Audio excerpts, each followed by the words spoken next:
Where would you run if the thing chasing you existed in multiple timelines at once? Welcome back to Unspoken Fears. Tonight, we're crossing into Canada, a land of endless wilderness, brutal winters, and secrets buried beneath the ice. These 10 accounts come from real people who lived through the unexplainable. Names and identifying details have been changed to protect their privacy, but the stories, absolutely real. From permafrost research stations to quiet suburban streets, these testimonies will make you question everything. Before we begin, drop your location and current time in the comments. Let's see who's brave enough to watch this in the dark. Hit that subscribe button, because what you're about to hear will haunt you long after this video ends. My name is Marcus, and I'm a geological engineer. What I'm about to tell you happened in March 2018 in Inuvik, Northwest Territories, and I still don't sleep properly because of it. I've changed some details to protect the people involved, but everything I'm going to share with you is real. Every single word of it. I was contracted to assess a remote permafrost research station about 40 kilometers outside of Inuvik. Climate change was causing serious infrastructure problems across the Arctic, and my job was to evaluate the structural integrity of the facility and examine how the thawing permafrost might affect the foundation. It was supposed to be a routine 2-week assignment. I'd done dozens of similar projects across northern Canada. This one was different from the moment I arrived. The station itself was small. Just 4 main buildings connected by enclosed walkways.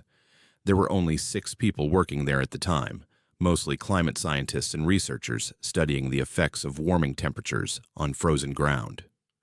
The lead researcher was a woman named Kaya, brilliant climatologist from Vancouver, who'd been stationed there for almost 8 months. She seemed normal enough when I first met her, professional and focused, but there was something in her eyes, a kind of exhaustion that went beyond just lack of sleep. The first few days were completely normal. I took measurements, reviewed structural reports, examined the foundation supports. The facility was built on concrete piles driven deep into the permafrost, standard construction for the region. Everything checked out fine. But then Kaya asked me to look at something in the laboratory building, something they'd pulled up from their core drilling samples. They'd been extracting cylindrical samples of permafrost from various depths, some going down almost 30 meters. It was standard research, examining layers of frozen soil and organic matter to understand historical climate patterns. But the samples from the deepest drilling site were different. Kaya showed me 3 cylinders of frozen earth, each about 1 meter long and 10 centimeters in diameter, stored in a specialized freezer unit set to minus 40 degrees Celsius. The samples looked normal at first glance, just dark frozen soil with visible layers of ancient organic material, plant matter, and decomposed vegetation that had been frozen for thousands of years. But Kaya pointed to something I initially missed. There were structures within the ice, geometric patterns that didn't look natural. They were small, barely visible, but once she showed me where to look, I couldn't unsee them. They looked almost crystalline, but organic somehow, like frozen cells arranged in perfect mathematical formations. I'm an engineer, not a biologist, so I asked her what I was looking at. She told me they'd sent samples to 3 different laboratories for analysis, and all 3 came back with results that made no sense. The organic matter in the deepest samples was showing cellular activity, not fossil evidence of ancient life, but actual biological function. Something in those samples, something that had been frozen for an estimated 12,000 years, was still viable, still alive. I laughed it off at first. I told her it had to be contamination, maybe modern bacteria that got into the samples during extraction. But she showed me the protocols they'd followed, the sterile procedures, the controlled environment. There was no contamination. Whatever was in those samples had been there since the last ice age, and it was waking up.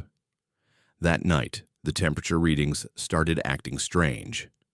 The facility's environmental monitoring system showed the interior temperature of the lab building dropping, even though the heating system was running at full capacity. Within 3 hours, it had gone from a comfortable 22 degrees Celsius to -8. We checked every possible cause: faulty sensors, broken heating units, gaps in the insulation. Everything was functioning normally. The building was just getting colder, and none of us could explain why. Kaya started acting different after that. She'd always been focused and professional, but now she seemed almost obsessed with the samples. She spent hours in the laboratory, monitoring them, taking measurements, documenting every microscopic change. The rest of us tried to continue our work, but the cold in that building made it nearly impossible. We had to wear full Arctic gear just to enter the lab, and even then, the cold bit through every layer. On the 5th night, I woke up to alarms blaring through the facility. Emergency protocols had been triggered, something about a critical temperature drop in the lab building. I pulled on my clothes and rushed through the connecting walkway with 2 other researchers. The temperature gauge outside the lab door read -48 degrees Celsius. Inside a heated building. That's not just impossible, it violates basic thermodynamics. We found Kaya in the main laboratory. She was standing perfectly still in the center of the room, wearing just her normal indoor clothes, no jacket, no gloves. Her skin had taken on a bluish-white color, and there was frost forming on her hair, her eyebrows, her exposed skin. But she was alive. She was breathing, and she was making sounds I'd never heard a human make before. It wasn't speech exactly. It was clicking, rapid rhythmic clicking sounds that came from her throat, her mouth, somewhere deep in her chest. Her eyes were open but unfocused, staring at something we couldn't see. I shouted her name, but she didn't respond. One of the other researchers grabbed her arm to pull her toward the door, and he screamed. He told me later that touching her skin felt like grabbing bare metal in winter, that painful stick-and-burn sensation when flesh makes contact with frozen steel. We tried to get her out of there, but she wouldn't move. Her feet seemed locked to the floor, and when we pulled harder, we realized why. Ice had formed around her boots, anchoring her to the concrete. Not ice that had dripped or accumulated, but ice that had somehow grown from inside her clothing, crystallizing outward from her body itself. The clicking sounds got louder, more insistent, and then we heard them answered. The same clicking pattern, coming from the freezer unit where the core samples were stored. Whatever was in those samples was responding to her, or she was responding to it. I don't know which is worse. We had to leave her there. The cold in that room had dropped to -52 degrees Celsius, and our emergency gear wasn't rated for those temperatures. We sealed the laboratory and called for emergency evacuation. It took 6 hours for the rescue team to reach us from Inuvik. 6 hours of listening to those clicking sounds echo through the facility's walls. When the emergency crew finally arrived and entered the laboratory, they found Kaya exactly where we'd left her. But she wasn't alive anymore. Her body was completely frozen, ice crystals visible beneath her skin, frost coating her from the inside out. The medical examiner later told me that her core body temperature was -38 degrees Celsius. A human body can't survive that. But according to the security footage we reviewed later, she'd walked into that room normally. Stood there for 20 minutes while her body temperature dropped over 70 degrees, and she'd been conscious for most of it. The clicking sounds on the footage were the worst part. You could hear them clearly, Kaya making those impossible sounds, and the samples in the freezer responding. Back and forth, like a conversation in a language that shouldn't exist. I wanted to stay, to help investigate, to understand what had happened. But the facility director ordered immediate evacuation. They sealed the entire station, locked down the laboratory, and classified the whole incident. I was debriefed by 3 different government agencies and made to sign documents I'm probably violating right now by telling you this story. But here's the part that keeps me awake at night. The part that made me come forward despite the legal consequences. Before they sealed the laboratory, I accessed the shipping records. Those core samples, the ones with the geometric patterns, the ones that responded to Kaya, they weren't unique to our drilling site. Similar samples had been extracted from 6 other locations across Arctic Canada over the previous 2 years, and all of them had been shipped to different research facilities for analysis. Yellowknife, Whitehorse, Iqaluit, Churchill, 4 other stations whose names were redacted from the reports I saw. I left Inuvik on March 19, 2018. The facility was sealed and quarantined 3 days later. Official reports claimed structural failure due to permafrost thaw, but I know what really happened in that laboratory. I know what we found in the ice. For 2 months after I got back to Vancouver, I tried to move on, tried to forget. But then I started monitoring news from the Arctic communities. Small stories, easy to miss if you weren't looking for them. Reports of unusual flu-like illness in Yellowknife, respiratory problems in Churchill, a research station near Iqaluit losing contact for 36 hours before communications were restored. Each story was brief, quickly explained away, forgotten by the next news cycle. But I remember the shipping records. I remember which facilities received samples, and the locations of these mysterious incidents match perfectly. 3 months ago, I received a package at my home. No return address, no identifying marks. Inside was a USB drive containing audio files. I almost threw it away, almost called the police, but curiosity got the better of me. I plugged it into an isolated laptop with no internet connection and opened the files. It was radio transmissions, recorded from the Inuvik facility during the final hours before it was sealed. Most of it was standard emergency communications, evacuation procedures, status reports. But the last file, recorded at 3:17 in the morning on March 22nd, was different. It was 47 seconds of clicking sounds, the same rhythmic pattern I'd heard from Kaya, from the samples. But this time it was coming from multiple sources, overlapping, responding to each other. And in the background, barely audible, you could hear someone screaming. I've tried to trace where that package came from. I've tried to find out who sent it and why. But every inquiry hits a dead end. The Inuvik facility remains sealed. Official records state it's due to structural damage and environmental contamination. They say it'll remain closed indefinitely. But I know the real reason. They're not keeping people out. They're keeping something in. I still work as an engineer, still take contracts across northern Canada, but I turn down anything involving permafrost research. I turn down anything in the Arctic, and whenever I hear news reports about climate change, about thawing permafrost releasing ancient carbon into the atmosphere, I think about what else might be waking up in that frozen soil. We treat the Arctic like it's empty, like it's just ice and rock waiting to be studied and exploited, but it's not empty. It never was.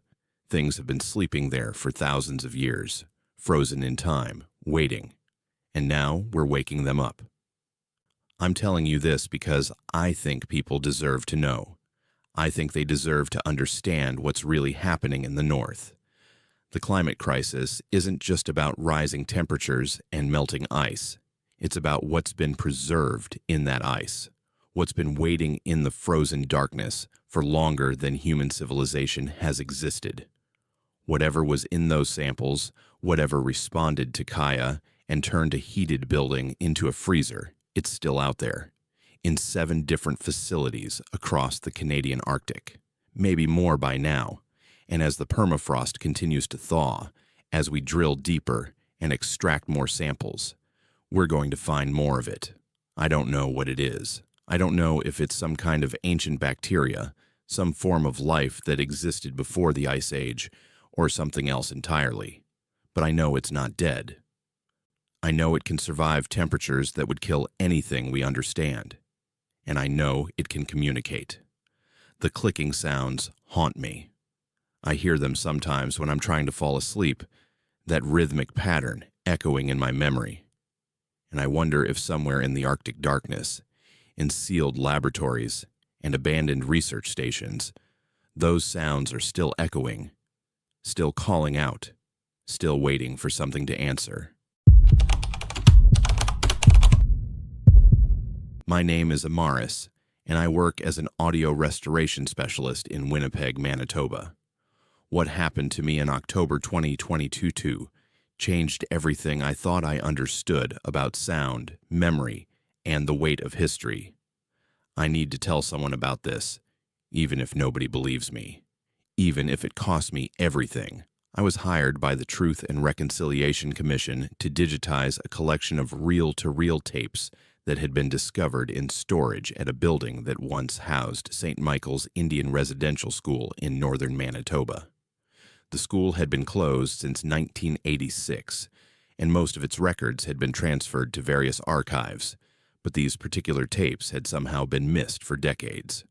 They were found in a sealed room during a demolition survey, still in their original boxes, labels faded but readable.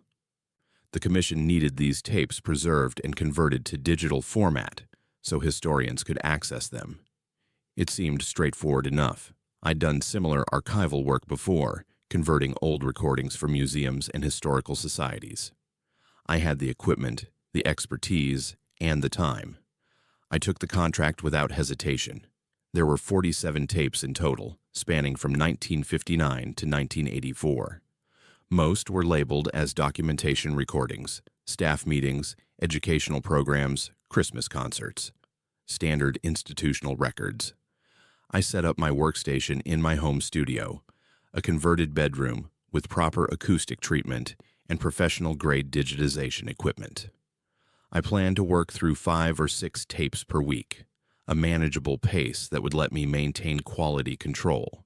The first tape I processed was labeled December 1959, Christmas Concert. I threaded it onto my Studer reel-to-reel player, put on my studio headphones, and pressed play.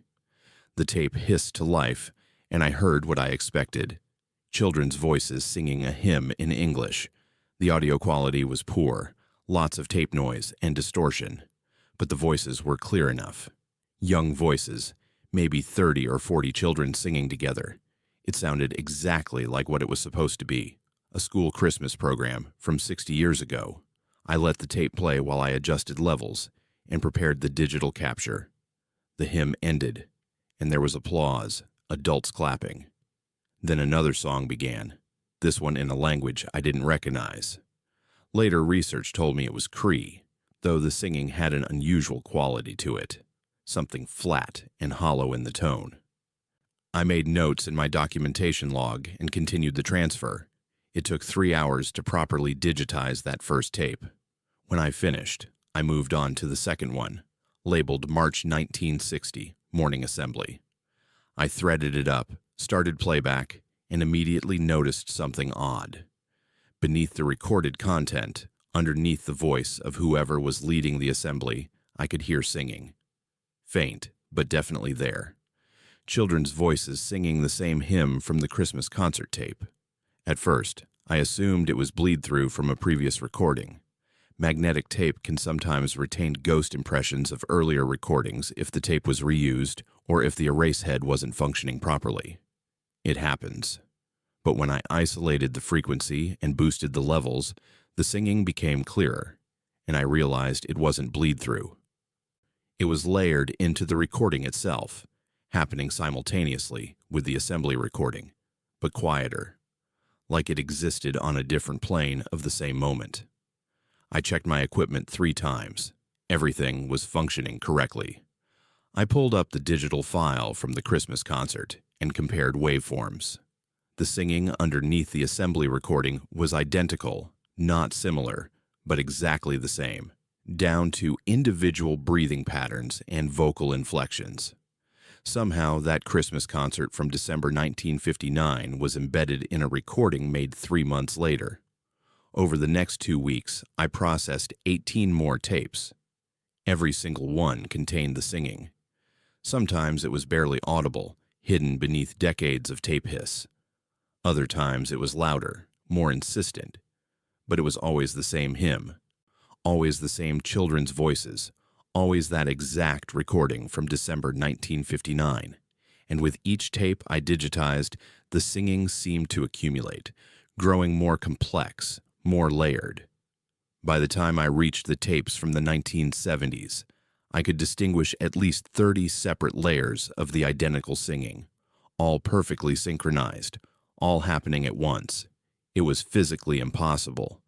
You can't have the same recording appear on 40 different tapes made over 25 years unless someone deliberately copied it onto each one. But there was no evidence of that. The primary recordings on each tape, the meetings and programs and assemblies, were all unique. Only the singing repeated. I started having trouble sleeping. I'd lie in bed and hear the hymn playing in my head, those children's voices singing words I still didn't understand. I'd wake up at 3 in the morning, convinced my equipment was running, that the tape player in my studio had turned itself on. I'd go check, and everything would be silent and still, but I'd hear the singing anyway, so faint it might have been my imagination. My partner noticed I was becoming obsessed with the project. I tried to explain what I was finding, but it sounded absurd even to my own ears.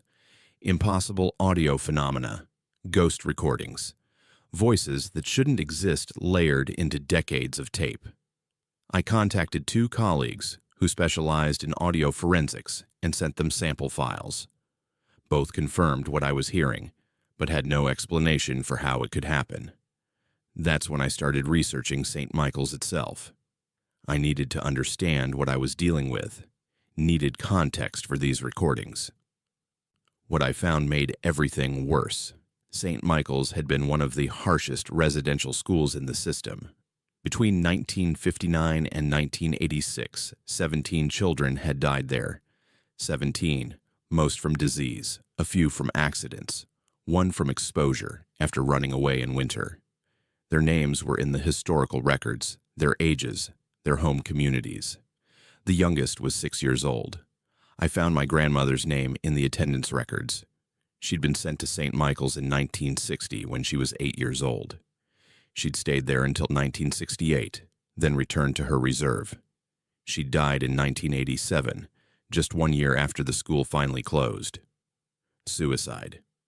I'd known she attended residential school, but she'd never talked about it, never shared anything about those years. Now I understood why. The singing in the tapes started getting louder. I wasn't adjusting any levels, wasn't changing any settings, but each time I opened one of the digital files I'd already processed, the children's voices were more prominent. It was like the singing was growing stronger, pushing its way forward through the recordings, demanding to be heard. I processed a tape from November 1978, a staff meeting about budget allocations. The singing underneath was loud enough now that it occasionally drowned out the speaking voices. I could hear individual children, could distinguish one voice from another in the layered chorus, and I started recognizing something else. The singing wasn't just repeating, it was responding.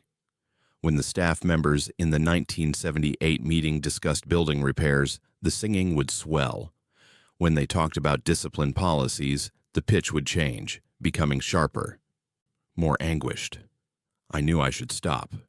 I knew I should contact the commission, tell them I couldn't complete the project, return the tapes. But I kept going. I had to hear all of them. I had to know what was in those final recordings. The second to last tape was labeled simply August 1984. No other information. I threaded it onto the player with hands that had started shaking. The tape began, and there was no primary recording at all. Just silence. Or what should have been silence. Instead, there were the voices, louder than they'd ever been, singing that same hymn I'd heard on 46 previous tapes. But this time, I could hear words clearly, could understand them even though I don't speak Cree. The meaning came through somehow, bypassing language entirely. They were singing about home, about rivers and forests and families, about being taken away, about cold rooms and hungry nights and forgetting the words to songs their mothers taught them, about disappearing, about being erased. I sat in my studio for 2 hours listening to that tape loop, crying so hard I couldn't breathe properly. These weren't just recordings. These were the children themselves, somehow pressed into the magnetic medium, their voices trapped in iron oxide and plastic, singing across decades, trying to be remembered. The final tape had no label at all. The box was empty except for the reel itself. I almost didn't process it. Part of me knew I shouldn't. But I'd come this far. I loaded the tape and pressed play. Silence. Pure silence for 30 seconds. Then a single voice. A girl, maybe 9 or 10 years old. She wasn't singing. She was speaking directly into the microphone. Speaking in English, speaking to whoever would eventually listen to this recording. She said her name. She said where she was from. She said she wanted to go home. She said she was scared. She said there were others, like her, children whose voices had been recorded and never erased, children who were still here, still singing, still waiting. Then she said my grandmother's name. The tape ended. I sat frozen in my chair, unable to move, unable to process what I'd just heard. My equipment shut down automatically when the tape ran out, but I could still hear singing. Not from the speakers, from everywhere. From the walls, from the air itself, from inside my own head. That was 3 weeks ago. The singing hasn't stopped. It's constant now, a background hymn that follows me everywhere I go. Other people can't hear it. I've tested this. I'll be in a coffee shop or walking down the street, and the singing will be so loud I can barely think, but nobody else reacts. It's only for me. I completed the digitization project. I delivered all the files to the Truth and Reconciliation Commission with my technical documentation, but I kept copies. I've analyzed them obsessively, running every test I know. The spectrograms show patterns in the waveforms, shapes that look almost like faces when you examine them closely. I've matched 17 of those faces to archival photographs of children who died at St. Michael's. Yesterday, I started adding my own voice to the collection. I don't know why. It feels necessary somehow, like I'm supposed to join the chorus, add my testimony to theirs. I record myself speaking about what I've heard, what I've learned, what I understand now about the weight of unspoken trauma and historical silence. Then I layer my voice under the singing, weaving myself into the same pattern. I think I'm becoming part of the tape, part of the recording that never ends. My partner is worried. My friends say I need help. Maybe they're right. But I can hear the children so clearly now, and they're not just singing anymore. They're calling names. Names of people who were there, people who knew what happened, people who stayed silent. And they're calling new names too. Names of people who need to listen. Names of people who need to remember. I don't know if my name is on that list or if I just happen to be the one who finally heard them. The singing is loudest at night. I record it, document it, add my voice to it. The files are growing. The chorus is expanding. And I wonder when someone eventually listens to my recordings decades from now, will they hear me underneath everything else? Will my voice be layered into their present, singing from their past, trying to tell them something they need to know? I submitted my final report last week. Professional, clinical, no mention of impossible audio phenomena or voices that won't stop. The commission accepted it without question. The tapes are now part of the official historical record.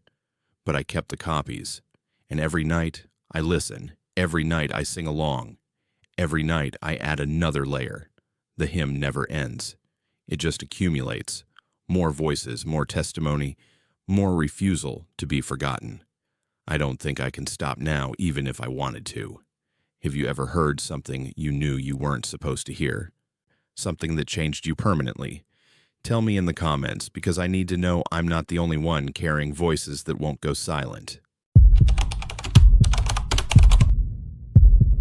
My name is Jensen, and I drive long-haul trucks across Western Canada.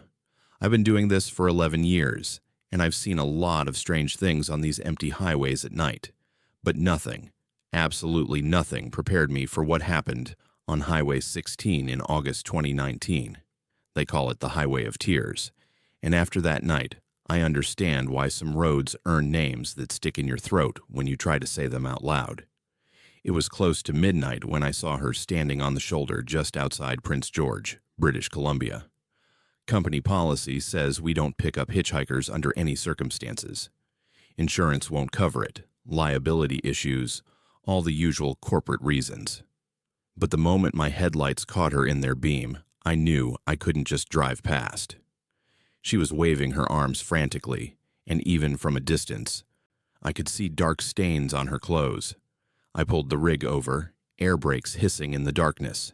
She ran to the passenger side before I'd even fully stopped, yanking the door open and climbing up into the cab. Her name was Malaysia, or at least that's what she told me. She was young, maybe 22 or 23, and her left arm was wrapped in what looked like a torn shirt, blood seeping through the makeshift bandage. She was breathing hard, kept looking back through the passenger window at the empty road behind us. I asked if she needed a hospital, if I should call the police. She grabbed my arm with her good hand, fingers digging in hard enough to hurt, and said we had to go, right now. No hospitals, no police, just drive. Every instinct I had screamed that this was wrong, that I should call for help, regardless of what she wanted. But there was something in her eyes, raw terror that made my own chest tighten with fear I didn't understand yet. I put the truck in gear and pulled back onto Highway 16, heading west toward Prince Rupert. Malaysia wouldn't stop checking the mirrors. She twisted in her seat every few minutes, staring at the road behind us. I tried to get her to talk, to tell me what happened, who hurt her. She just shook her head and said I needed to keep driving, needed to stay on the highway no matter what. Her voice had this edge to it, like she was barely holding herself together. We'd been driving for maybe 15 minutes when I noticed the headlights. Single vehicle, staying about half a kilometer back. Nothing unusual about that on a highway, except this vehicle matched our speed exactly. When I accelerated, it accelerated. When I slowed down, it slowed down. The distance between us never changed, not by a meter. Malaysia saw it too. She made this sound, not quite a scream but close, and pressed herself back against the seat. I asked her if that was who she was running from. She nodded, wouldn't take her eyes off those headlights in the mirror. I pushed the accelerator down, getting the rig up to nearly 20 kilometers over the limit. The headlights behind us sped up instantly, maintaining that exact same distance. I've driven trucks for over a decade. I know how vehicles behave on highways, know how traffic flows and shifts. This wasn't normal driving. This was something else. It felt deliberate, calculated, like whoever was back there was playing with us. Malaysia finally started talking. She said she'd been taken 3 days ago, grabbed outside a gas station in Smithers. She'd been held somewhere. She couldn't remember exactly where. Everything was blurry and confused. But she'd gotten away, run through the forest for hours until she reached the highway. That's when I picked her up. I glanced at her arm, at the blood-soaked bandage. I asked what happened to her. She unwrapped it slowly, and my stomach turned. There was a wound, but it wasn't a cut or a scrape. It looked surgical, precise. And embedded just under the skin, I could see something metallic, maybe 2 centimeters long, glinting in the dashboard lights. She said he puts them in all of us. Said that's how he tracks them, how he always finds them no matter how far they run. She called it a tag, like something you'd put in an animal. Her hands were shaking as she wrapped her arm back up. I didn't want to believe her. It sounded insane, like something from a horror movie. But those headlights behind us, that perfect, unchanging distance, the way they'd followed us for 30 kilometers now, without ever getting closer or falling back, that made me reconsider what was possible. I told Malaysia we were going to the RCMP station in Burns Lake. It was about 90 kilometers ahead, and I wasn't going to just keep driving aimlessly while someone stalked us. She started crying, saying it wouldn't matter, that he'd find a way to get to her no matter where we went. But I'd made my decision. The headlights stayed with us. 40 kilometers, 50, 60. never changing distance, never deviating. I tried slowing down dramatically, down to 60 kilometers per hour on a highway where the limit was 90. The vehicle behind us slowed to match. I sped back up to over 100. It matched again instantly. Malaysia was looking at something on her phone. She showed me the screen. It was an RCMP alert, 3 days old. Missing person report from Smithers. The photo was her. Same face, same dark hair. The report said she'd last been seen at a Petro-Canada station on Highway 16 approximately 8 in the evening. But according to the alert, she'd been reported missing by her sister, and they were asking anyone with information to contact authorities. I looked at Malaysia, then back at the road. If she'd been missing for 3 days, why had nobody found her? How had she survived out there? And why was this person, whoever was following us, so confident they could just track us down a public highway without hiding? That's when the vehicle behind us did something that made my blood freeze. It accelerated suddenly, closing the distance between us in seconds. For the first time, I could see it clearly in my mirrors. Dark SUV, couldn't make out the exact model, but I could see the driver. Just for a moment, as the vehicle pulled alongside us in the passing lane, the driver turned their head and looked directly at me. Male, maybe 50 or 60 years old, completely calm expression. He made eye contact with me, held it for 3 or 4 seconds, then smiled. Not a friendly smile. Something else. Something that said he knew exactly what he was doing, and there wasn't a damn thing I could do about it. Then the SUV accelerated past us and disappeared into the darkness ahead. Malaysia was hyperventilating. She kept saying that was him. That was the one who took her. I asked why he'd just drive past if he was after her. She didn't have an answer. Neither did I. We drove another 20 kilometers. The road was empty. No other vehicles in either direction. Just us and the darkness and the yellow lines disappearing under the truck. I was maybe 10 kilometers from Burns Lake when I glanced over at the passenger seat. Malaysia was gone. I slammed on the brakes, the whole rig shuddering as the weight shifted. I looked in the sleeper berth behind the seats, checked the passenger footwell, looked everywhere in the cab. She wasn't there. The passenger door was still closed and locked from the inside. The truck had been moving at 95 kilometers per hour. There was no way she could have opened the door and jumped without me noticing, and even if she had, the door would still be open. But she was gone, like she'd never been there at all. I pulled over on the shoulder, hands shaking so badly I could barely hold the steering wheel. I grabbed my phone and called 911, told them everything. Missing woman, Highway 16, possible abduction, vehicle following us. The dispatcher took my information, said they'd send someone to my location. RCMP arrived 40 minutes later. 2 officers. I told them the whole story. Showed them where Malaysia had been sitting. They searched the cab, searched the trailer, searched the roadside. No sign of her. No blood. No evidence she'd ever been in my truck. One of the officers asked to see my dash cam footage. Every commercial truck has one. Records everything in front of the vehicle. I pulled up the last 2 hours of recording on my laptop. We watched it together.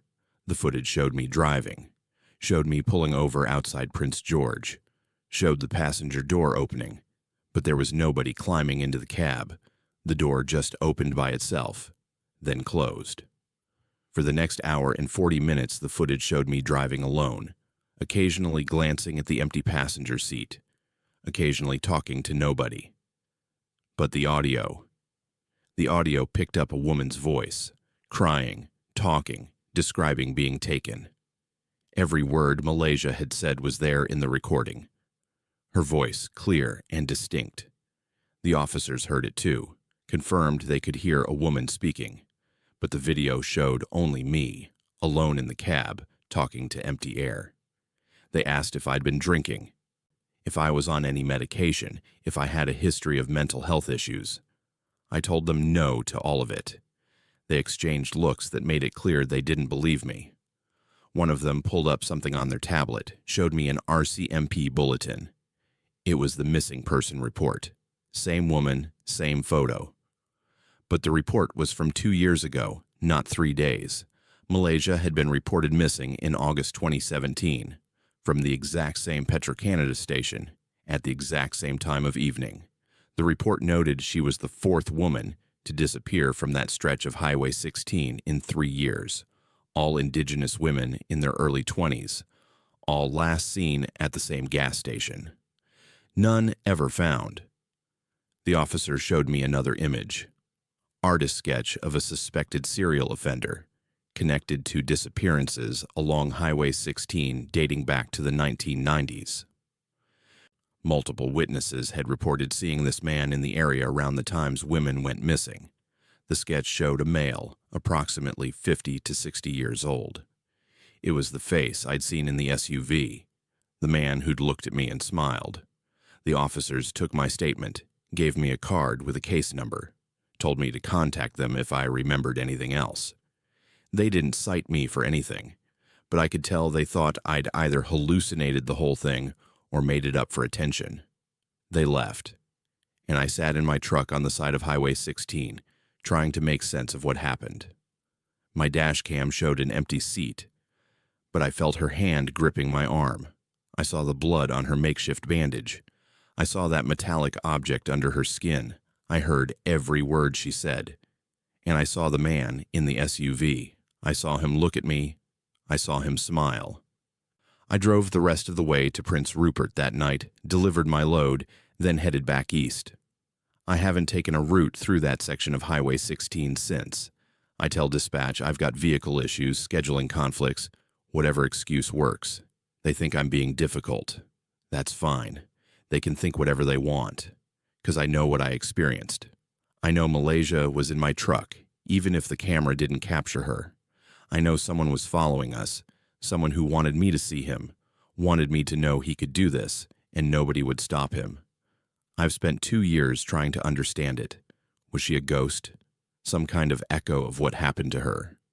Or was she trying to reach out, trying to find help even after death? I don't have answers. I just know that Highway 16 has earned its name, and whatever hunts that road is still out there. The RCMP never solved her case. They never found her body. And according to news reports I've tracked, 3 more women have gone missing from that same stretch of highway since 2019. I think about Malaysia every time I drive at night. Wonder if she's still trying to escape, still flagging down trucks, still running from headlights that never stop following. Wonder if I failed her by not doing something different, not finding some way to help that actually worked. And I think about that smile. The way he looked at me like this was all a game he'd been playing for decades, and I'd just become part of it. Have you ever picked up a hitchhiker who vanished without explanation, or seen something on a lonely highway the cameras refused to capture? Drop it in the comments, because some roads remember things we're supposed to forget. My name is Mariana, and I've been a night nurse at Toronto Western Hospital for 6 years. What I'm about to share happened during January 2021, right in the middle of the worst pandemic surge we'd experienced. I know how this is going to sound. I know people will say it was exhaustion, stress, maybe even a breakdown, but I documented everything, and the evidence I have doesn't lie, even if it doesn't make any logical sense either. By January 2021, I'd been working COVID wards for 10 straight months. The hospital had been reconfigured so many times I'd lost count. Floors that used to be cardiology became overflow ICU. Surgical wings converted to isolation units. They moved departments around weekly, sometimes daily, trying to manage capacity as cases kept climbing. None of us could keep track anymore. You'd show up for your shift and find out your assigned floor had changed overnight. I was assigned to the 7th floor, intensive care. I'd worked that unit dozens of times over the previous months, knew the layout by heart. 24 beds, arranged in pods of 6, central nursing station, supply rooms at the east and west ends. Standard ICU configuration. I clocked in at 11 that night, got my assignment sheet, and headed for the elevators. The elevator doors opened on 7, and I stepped out into an unfamiliar hallway. Wrong color walls, wrong floor pattern, Wrong smell even. Instead of the antiseptic clinical odor of ICU, I smelled something floral, almost sweet. The signage on the wall said Obstetrics Ward 7B. I assumed I'd hit the wrong button, gotten off on the wrong floor. Easy mistake when you're running on 4 hours of sleep. I got back in the elevator, checked the panel carefully, pressed 7 again. The doors closed, the elevator moved, stopped. Doors opened, different hallway. This one had the right clinical smell, but the layout was completely wrong. The nursing station was on the left instead of the right. The patient rooms had different numbers. A sign mounted on the wall read, Geriatric Care Unit, Floor 7. I stood there, trying to process what was happening. I checked my phone. No signal, which wasn't unusual in the hospital's interior corridors. I walked back to the elevator, pressed 7 a third time. Another different configuration. This time it looked closer to what I expected, but the equipment was wrong. Old ventilators I hadn't seen used in years. Outdated monitoring systems. And the rooms were set up for cardiac care, not intensive care. By the 4th attempt, I started to panic. Each time the elevator opened on 7, I found a completely different floor. Different departments, different layouts, different equipment. I tried the stairwell instead. Climbed up from 6, pushed open the door marked with a large painted number 7. Obstetrics again, but not the same configuration I'd seen the first time. Different arrangement of rooms, different nursing station location. I went back to the stairwell, went down to 6, then back up to 7. Pediatrics ward, down and up again. Oncology. Every single time I accessed the 7th floor, whether by elevator or stairs, I arrived at a different version of it. I found another nurse in one of the hallways, someone I didn't recognize. I asked her if she was having any trouble with the floor layouts, if anything seemed off tonight. She looked at me like I was speaking another language and said everything was normal, asked if I was feeling all right. I told her I was fine, just turned around and walked away. I started documenting everything on my phone, took photos of each different 7th floor configuration I found, wrote detailed notes about the layouts, the departments, the room numbers. Within an hour, I had evidence of 9 completely different versions of the 7th floor. 9 departments that apparently all existed in the same physical space, accessible through the exact same stairwell and elevator shaft. I tried calling the nursing supervisor. No answer. Tried texting my coworker who was supposed to be on shift with me. Message wouldn't send. I was completely isolated, wandering through impossible versions of a floor that shouldn't exist in 9 different configurations. That's when I started noticing the patient rooms. In each version of the 7th floor, most rooms were occupied.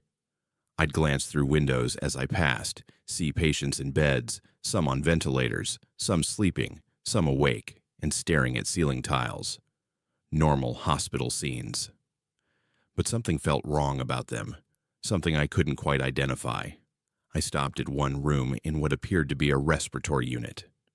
The patient inside was an elderly woman, probably 70 or 80, intubated and sedated. Standard ICU setup. But then I looked at the chart holder mounted outside the door. The name on the chart was Mariana. My name. My exact name, spelled the same way.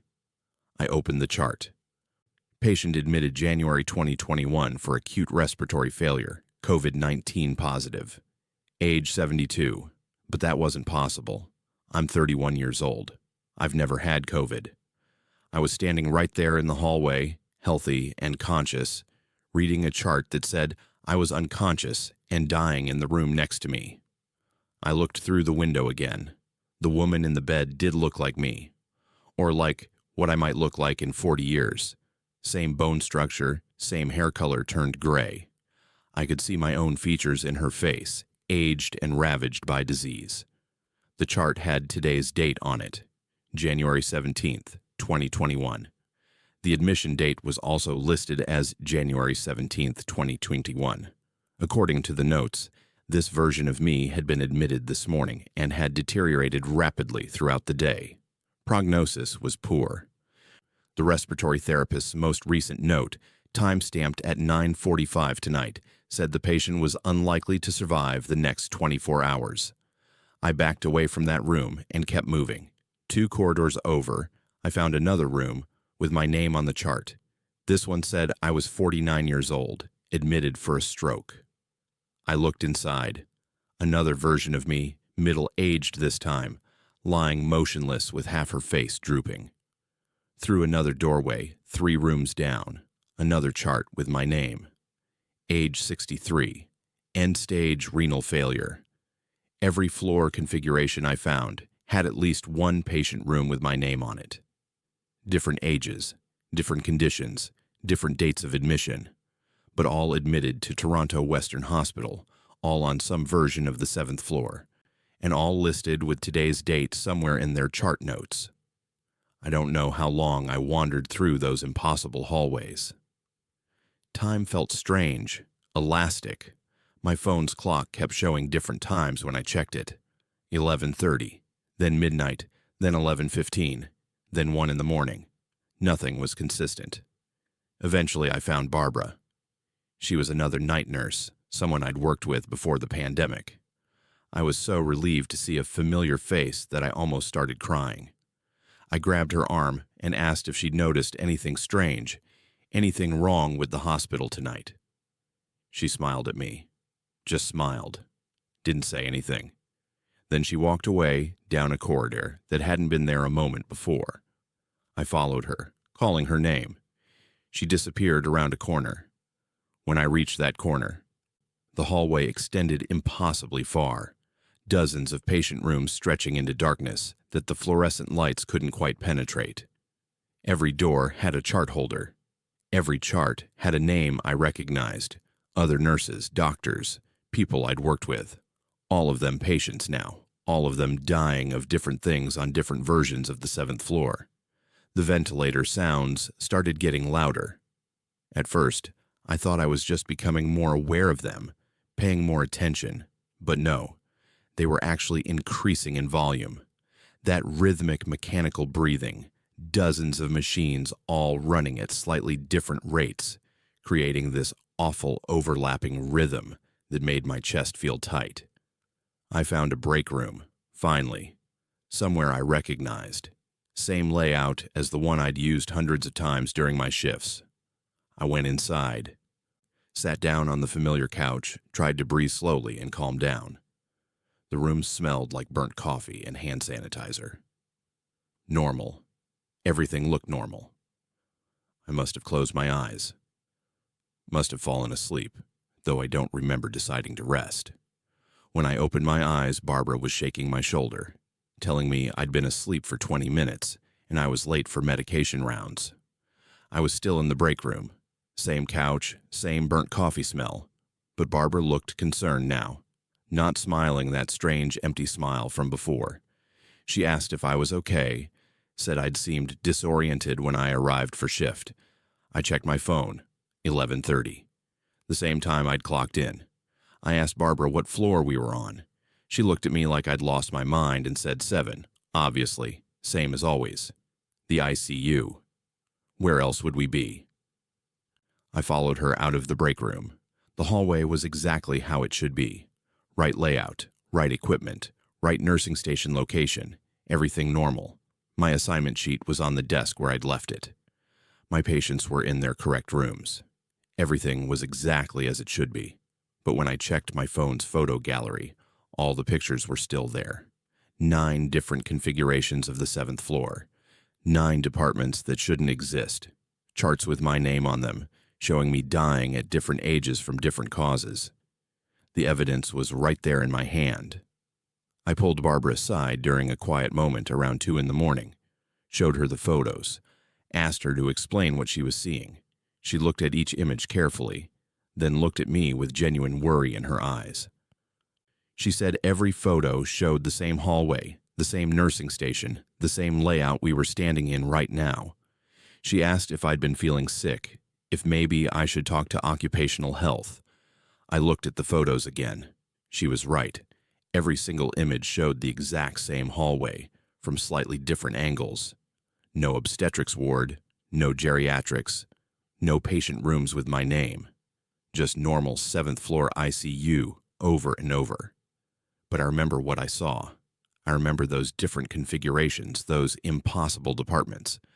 I remember reading my own chart, seeing my own face aged and dying in those hospital beds.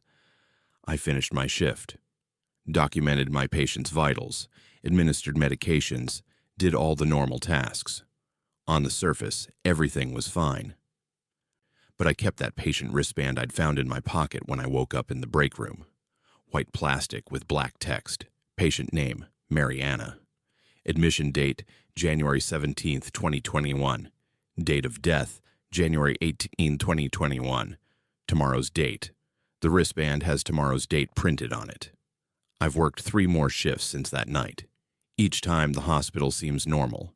Each time I do my job and go home. But I keep checking my pockets, and that wristband is still there. Still has tomorrow's date. Except tomorrow keeps changing. It's always one day ahead of whatever today is. And sometimes, when I'm walking through the corridors during night shift, I catch glimpses of doorways that weren't there before, hallways that extend in impossible directions, patient rooms that flicker in and out of existence at the edge of my vision. The hospital has 8 floors. Everyone knows that. The directory in the main lobby clearly lists 8 floors, but I've documented 14 different floor configurations now, all supposedly existing in the same vertical space. All accessible through the same elevators and stairwells, depending on some variable I haven't figured out yet. I don't know if I'm experiencing something real or if I'm losing my mind from 18 months of pandemic trauma and sleep deprivation. I don't know if those other versions of the 7th floor actually exist or if my brain is creating elaborate hallucinations to process stress. But I know that wristband is real. I can touch it, photograph it, show it to other people even though they can't read what's printed on it. And I know what date it shows. Always tomorrow. Always one day I haven't lived yet. Always one day I might not survive. Tell me what floor you think you're really on right now. Check twice. Make sure the room numbers match what you remember, because some buildings have more inside them than their blueprints admit, and some spaces exist between the places we think we know. My name is Dakota, and I work as an agricultural inspector for the Manitoba government. September 1997 was supposed to be routine field work, just another inspection in a long season of checking crops across the province. What I witnessed in a small Mennonite community near Steinbach that month destroyed everything I thought I understood about faith, sacrifice, and the land we cultivate. I've kept silent for 27 years, bound by fear and disbelief. But silence doesn't erase what happened. It only lets it happen again. The assignment came through normal channels. Reports of grain rust had been filed by a neighboring farm, and the agriculture department needed someone to assess potential crop damage in the area. The community in question was an old colony Mennonite settlement. About 47 families living according to traditions that dated back generations. They kept to themselves mostly, practiced traditional farming methods, spoke Low German among themselves. I'd inspected farms in similar communities before. They were always polite, cooperative, deeply invested in their harvests. I arrived on September 23rd. The community didn't have a formal name on any map, just a cluster of farms surrounding a central meeting house and school. The fields stretched in every direction, golden wheat and barley ready for harvest. The crops looked healthy from the road, no visible signs of disease or pest damage. I wondered if the rust report had been mistaken. An elder named Orion met me at the edge of the main settlement. He was maybe 60 years old, weathered face, calloused hands, the kind of man who'd worked land his entire life. He spoke English with a thick accent and seemed genuinely pleased I'd come to inspect their crops. He offered to walk me through the fields personally, show me their growing areas, answer any questions. As we walked, he talked about the harvest, said it had been an exceptional year, their best yields in over a decade. The soil was rich, the weather had cooperated perfectly, and they expected to complete their harvest well before the first frost. But he kept emphasizing one specific deadline. Everything had to be brought in before October 1st. Not because of weather concerns, he said, but because of tradition, old agreements that had to be honored. The fields were arranged in an unusual pattern. Instead of the typical grid layout most farms used, these crops grew in concentric circles radiating out from a central point. At the center was a mound of earth, maybe 3 meters across and a meter high. The soil there looked different, darker and richer than the surrounding ground. Crops grew right up to the edge of the mound, but never on it. I asked Orion about the mound. He called it the Old Heart, said it had been there since the community's founding in 1842. The founders had built their first meeting house next to it, and every generation since had planted their crops in circles around it. He said the land gave bounty in return for respect, that as long as they honored the Old Heart, their harvests would never fail. I took soil samples from various locations in the fields. Everything tested perfectly. Nutrient levels were exceptional, pH balance ideal. No trace of rust fungus or any other pathogen. These crops were healthier than they had any right to be given the soil composition typical of this region. I told Orion his fields were in excellent condition, that whoever reported rust damage must have been mistaken. He smiled and said, "The land provides when properly fed." Something about the way he said it made my skin crawl, but I couldn't articulate why. It was just a figure of speech, the kind of thing farmers say. But his eyes held something else when he looked at that central mound, something that wasn't quite reverence and wasn't quite fear. Over the next week, I returned twice more to complete my inspection protocols. Each visit, the community was busy preparing for harvest. They'd brought in old equipment, threshing machines, and combines from decades past, equipment that somehow still functioned despite its age. Everything centered around that mound. The machines were positioned in a circle around it, like they were part of some larger geometric pattern. On September 30th, Orion invited me to witness their harvest festival. He said it would be an honor to have an outsider present, that the ceremony was sacred but not secret. I should have declined, should have filed my final report and left. But I was curious, and curiosity has always been my worst quality. I arrived at sunset. The entire community had gathered in the fields around the Old Heart. 47 families, maybe 200 people total, all dressed in traditional clothing. The children stood in the innermost circle closest to the mound. Adults formed rings behind them. The threshing machines were running, their mechanical rhythm creating an almost hypnotic sound. They began singing, hymns in Low German, voices blending in harmonies that felt older than the words themselves. The sound carried across the fields, and I swear the wheat stalks moved in response, swaying to rhythms that had nothing to do with wind. Then a child stepped forward. A boy, maybe 7 years old, walking calmly toward the center. He climbed up onto the mound and stood there facing the community. He was singing along with everyone else, his small voice clear in the evening air. He looked peaceful, happy even. The threshing machine closest to the mound was running, its mechanisms churning. The boy walked toward it with steady steps, still singing. Nobody moved to stop him. Parents watched with expressions I still can't fully process. Grief and acceptance and something else entirely. The boy reached the machine and climbed onto the feed platform, where farmers would normally throw harvested grain. I started running toward him, started shouting, but hands grabbed me, held me back. Orion's voice in my ear saying I had to let this happen, that the bargain was sacred, that the child went willingly because he heard the calling. The boy stepped into the threshing machine while the community sang louder.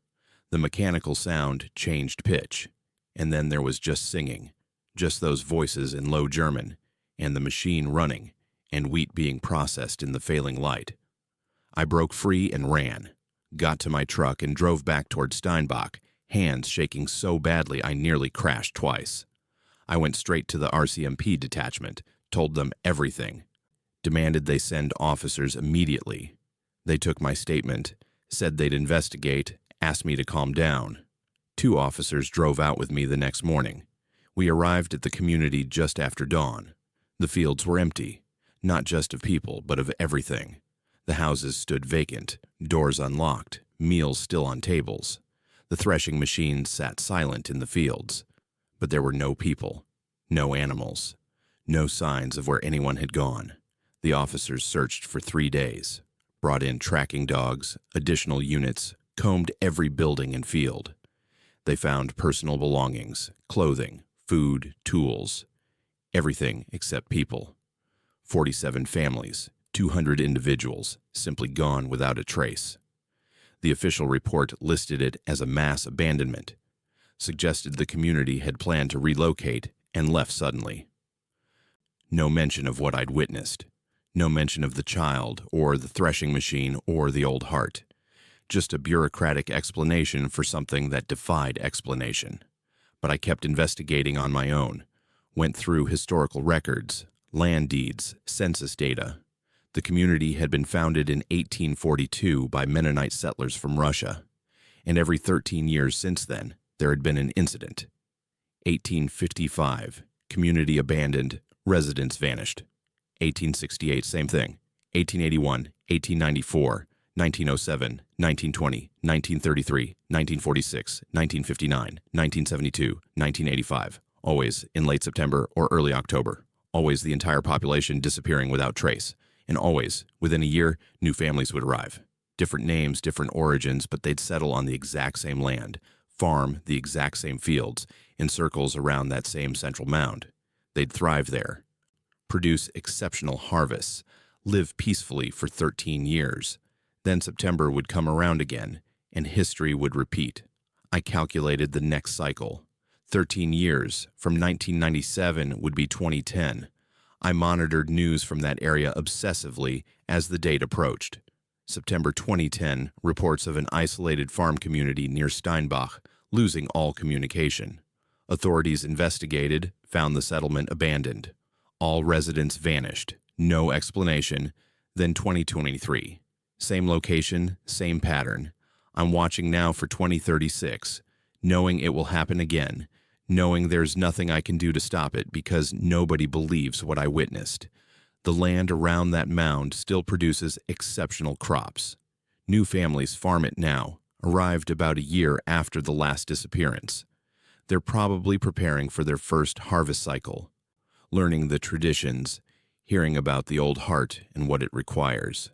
And somewhere in that community, there's probably a child who's starting to hear the calling, who'll walk willingly toward the machines when September comes around again because the land gives bounty in return for respect, and some bargains are older than memory. I quit agricultural inspection in 1998, started working a desk job in Winnipeg, processing paperwork, never going back into the field. People ask why I gave up a career I loved. I tell them I got tired of traveling. That's easier than explaining what I saw in those wheat fields, easier than describing the sound of a child singing as he walked toward something no child should ever have to feed. The files are still in the RCMP archives. Unsolved disappearances, listed as low priority because there's no evidence of foul play, no bodies, no crime. Just communities that chose to leave, again and again, in 13-year cycles. But I have the soil samples I took. I've had them analyzed by 3 different laboratories over the years. The composition is impossible. Nutrient levels that shouldn't occur naturally. Organic compounds that don't match anything in standard agricultural databases. And something else in the samples from closest to the mound. Microscopic structures that look almost like cells but aren't plant material, aren't animal material, aren't anything the labs can identify. Whatever lives in that soil, whatever those communities have been feeding since 1842, it's still there, still hungry, still calling to children who hear songs the rest of us can't perceive. I'm 56 years old now. I think about that boy every single day. Wonder if he really heard something that made him willing, or if generations of tradition had simply conditioned him to accept what was coming. Wonder if the other children in that community are relieved they weren't chosen, or if they're waiting their turn in future cycles. And I wonder about the families farming that land right now, if they know what they're part of, or if they're still innocent, still believing they've just found exceptionally fertile soil and a welcoming community that honors old traditions. The next Harvest Festival is coming, September 2036. Mark your calendar if you don't believe me. Watch the news from rural Manitoba. See if another community vanishes in the dark of the harvest moon. Some traditions aren't meant to be preserved.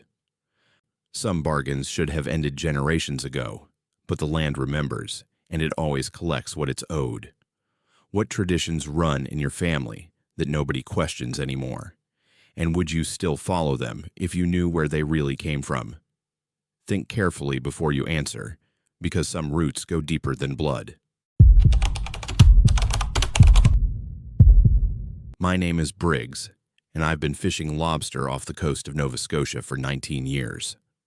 My family's been working these waters for 4 generations, and we know every rock, every current, every seasonal pattern in Mahone Bay like we know our own faces. November 2015 changed all that. Changed what I thought lived in these waters. Changed whether I can ever look at the ocean the same way again. It was an unusually warm November that year. Water temperatures were running 4 or 5 degrees higher than normal, and the marine life was acting strange because of it. Fish showing up in the wrong areas, migration patterns all scrambled. We were setting traps further out than usual, trying to find where the lobster had moved to in the warmer conditions. I was running a crew of 3 that season. Preston had been my deckhand for 6 years, solid worker, never complained about the cold or the hours. Shiloh was newer, only his 2nd season, but he was learning fast and didn't get seasick like some of the younger guys did. We'd head out before dawn, run our trap lines, haul up whatever we'd caught, reset, and move to the next coordinates. November 18th started normal enough. Overcast sky, light chop on the water, temperatures mild for the season.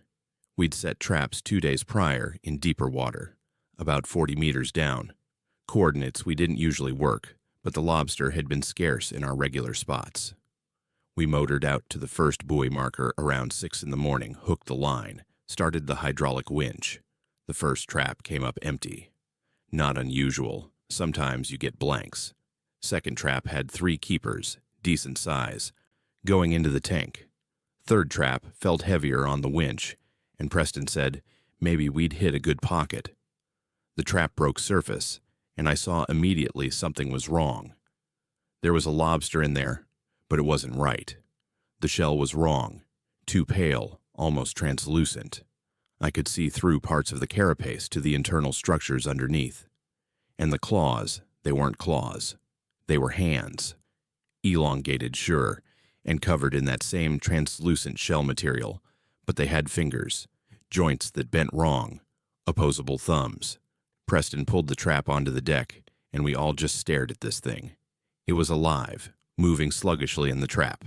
Size-wise, it was about normal for a lobster, maybe 2 pounds, but anatomically it was all wrong. The body segments looked partially fused, and where the tail should have been, there was this trunk-like structure that seemed more vertebrate than crustacean. Shiloh wanted to throw it back immediately. Said it was diseased or mutated, something we shouldn't mess with. But I'd never seen anything like it, and I wanted to get it documented. I pulled out my phone, took several photos. The creature turned its head, if you could call it a head, and looked directly at me. The eyes were too large, too aware. Lobsters don't look at you like that. They don't track your movements with what appears to be intent. We decided to keep it, put it in a separate container away from the regular catch. Moved on to the next trap. That one came up with 2 more of these things, both similar to the first but slightly different in their deformities. One had what looked almost like a rib cage visible through the translucent shell. The other had appendages that seemed more leg-like than typical lobster limbs. Fourth trap was worse. Whatever came up in that trap was bigger, maybe 6 feet long if you measured it from end to end. It had the segmented body structure of a crustacean, but the torso section was bulked out, almost mammalian. And the head had features that made my stomach turn. Eye sockets in roughly the right position for a human face. A structure that might have been a nose.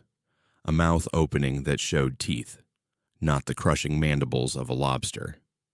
The thing was alive when we hauled it onto the deck. It made sounds, clicking and hissing, but underneath that there was something else.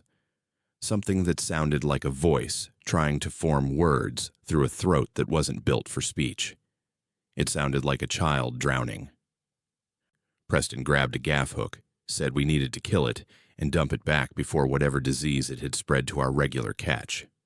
I agreed. This wasn't natural, wasn't something we should be bringing back to shore. Shiloh was already backing away, said he wasn't touching that thing, wasn't getting near it. The creature lunged, faster than anything that size should move on deck. It caught Preston's boot, and where it made contact, his rubber started smoking. Not burning, but dissolving, like the thing's body was acidic. Preston screamed, kicked free, but the creature had left marks. The rubber had melted through, and Preston's skin underneath was blistering, turning red and raw. We both grabbed gaff hooks then, started hitting this thing, trying to kill it fast. The shell cracked, and fluid leaked out, clear and viscous. It smelled like ammonia mixed with rotting fish. Every drop that hit the deck started eating into the paint, bubbling the surface.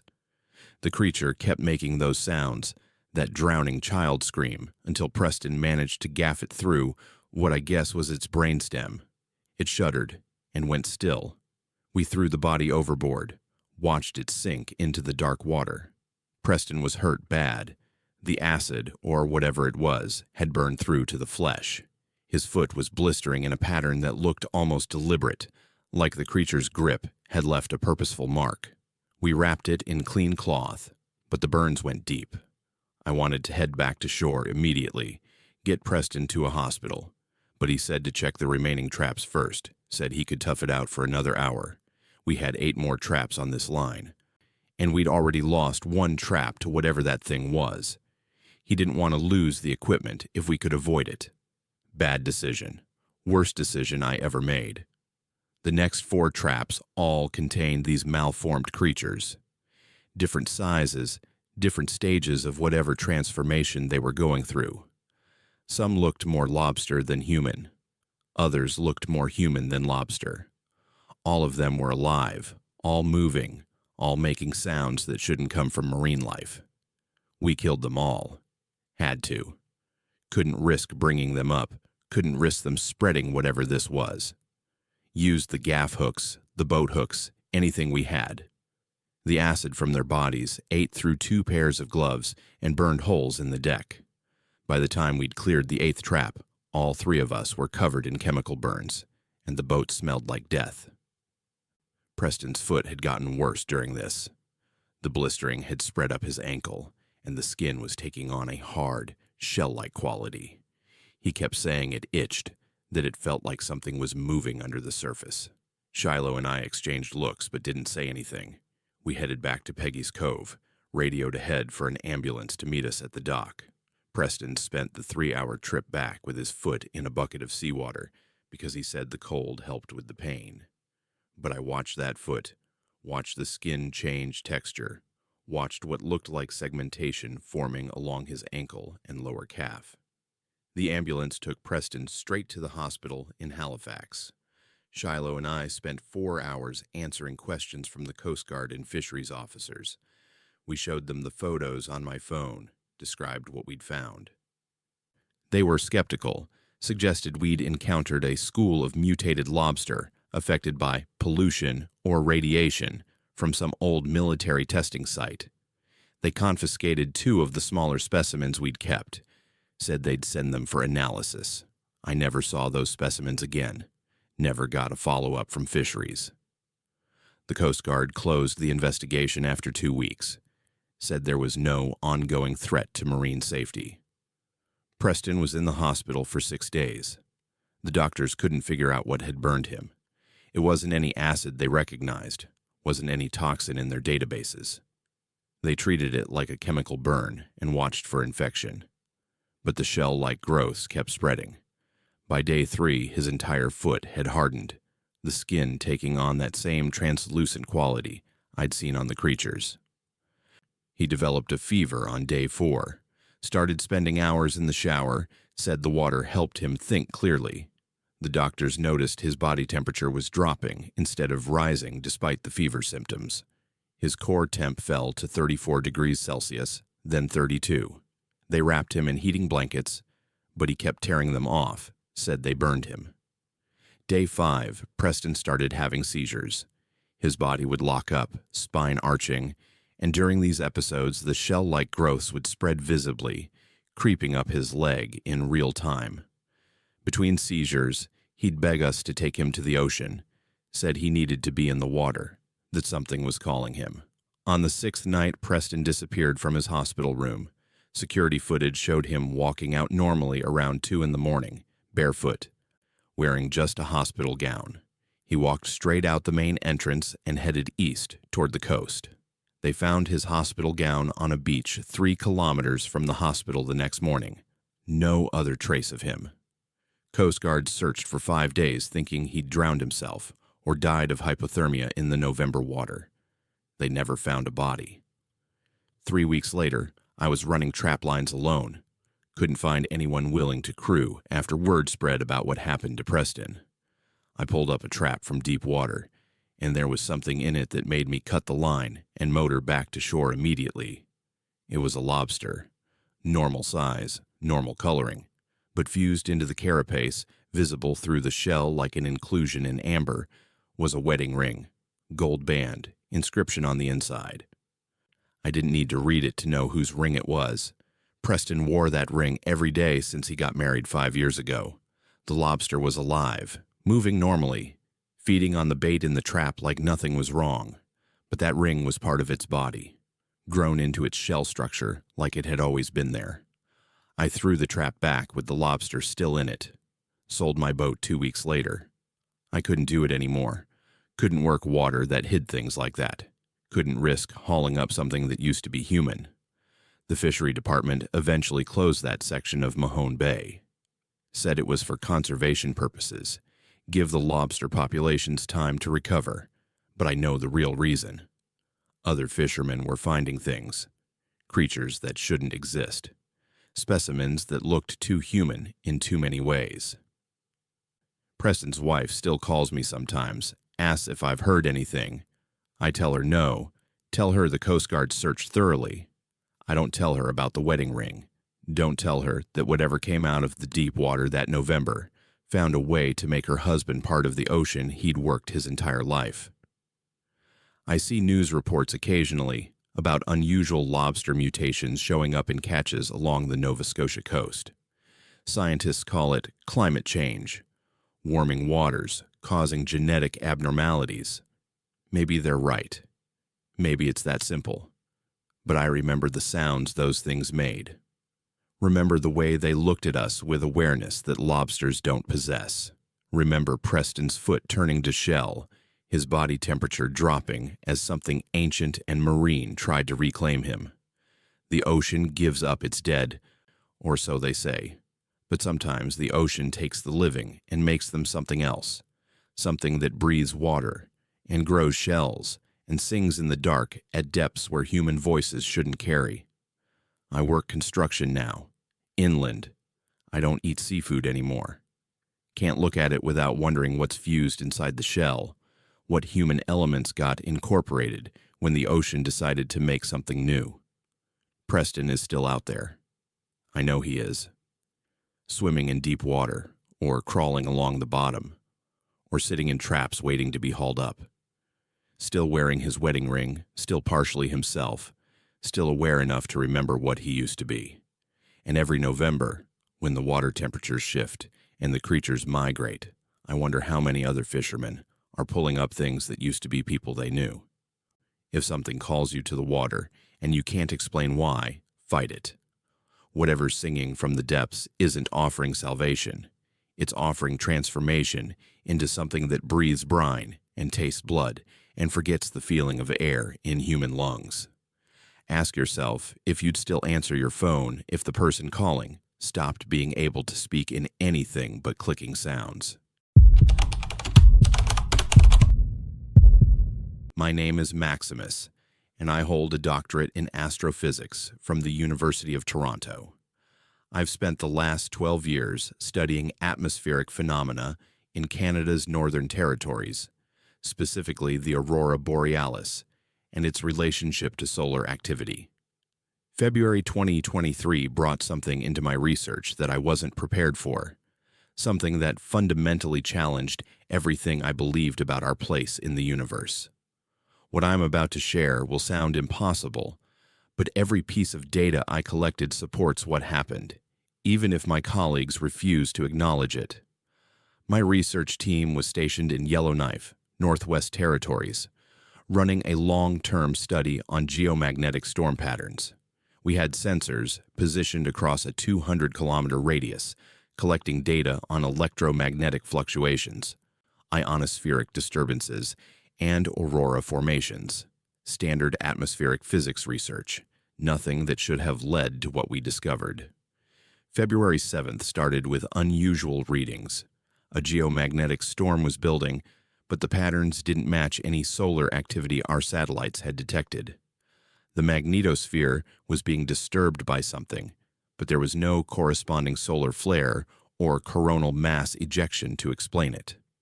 By evening, the aurora was visible even through the city lights of Yellowknife, which almost never happens. The displays were intense, sheets of green and purple light moving across the sky in ways I'd never witnessed in 12 years of observation. My doctoral student, Gideon, was running spectral analysis on the light emissions. He's brilliant, finished his master's work in half the usual time, and his pattern recognition skills are exceptional. Around 9 that night, he called me into the analysis room with an urgency in his voice I'd never heard before. He'd been running our auroral data through an artificial intelligence program designed to detect non-random patterns in electromagnetic signals. The program had found something. Within the aurora's light fluctuations, there were repeating mathematical sequences. Not the kind of patterns you'd expect from charged particles interacting with atmospheric gases, but structured information, organized data. The AI had isolated segments that appeared to follow prime number sequences, mathematical constants, even what looked like geometric proofs. I thought it was an error. Told Gideon to check his code, verify the sensor calibrations, make sure we weren't picking up interference from radio transmissions or satellite signals. He'd already done all of that. The patterns were embedded in the aurora itself, in the way the lights pulsed and shifted. Someone or something was encoding information into the electromagnetic phenomena occurring in our upper atmosphere. We spent the next 4 hours documenting everything. The aurora intensified throughout the night, becoming visible as far south as northern Montana, according to reports coming in. Our sensors were detecting the strongest geomagnetic activity in 30 years, but still no corresponding solar event to explain it. The sun was quiet. Whatever was causing this was coming from somewhere else. Gideon suggested we attempt communication. If something was sending mathematical information through the aurora, maybe it was trying to initiate contact. I was skeptical, but the scientific method demands we test hypotheses even when they seem absurd. We set up our high-powered radio transmitter, the one we normally used for ionospheric heating experiments, and programmed it to broadcast a simple mathematical sequence. Prime numbers, the universal language, according to every first contact protocol ever theorized. We aimed the transmission at the point where our sensors indicated the strongest aurora activity and broadcast for 30 seconds. Then we waited. The aurora responded. Not immediately, but within 2 minutes of our transmission, the light pattern shifted. The AI detected our exact prime number sequence being reflected back to us, but with additions. The aurora was answering, expanding on what we'd sent, demonstrating understanding of the mathematical concepts and building on them. Gideon was shaking when he showed me the analysis. This wasn't random. This wasn't coincidence or pattern recognition errors. Something intelligent was using the aurora as a communication medium, and it was responding to our attempts at contact. We broadcast again, this time with more complex mathematical structures. Geometric theorems, physics equations, constants like pi and the golden ratio. Each time the aurora responded with our information encoded in its fluctuations, then added more sophisticated mathematical constructs we had to work to decode. This continued for 3 hours. Back and forth communication through light patterns in the ionosphere. By 2 in the morning, Gideon and I had filled 12 notebooks with translated mathematical data. Information being shared by whatever intelligence was manipulating the electromagnetic phenomena above us. Then the nature of the communication changed.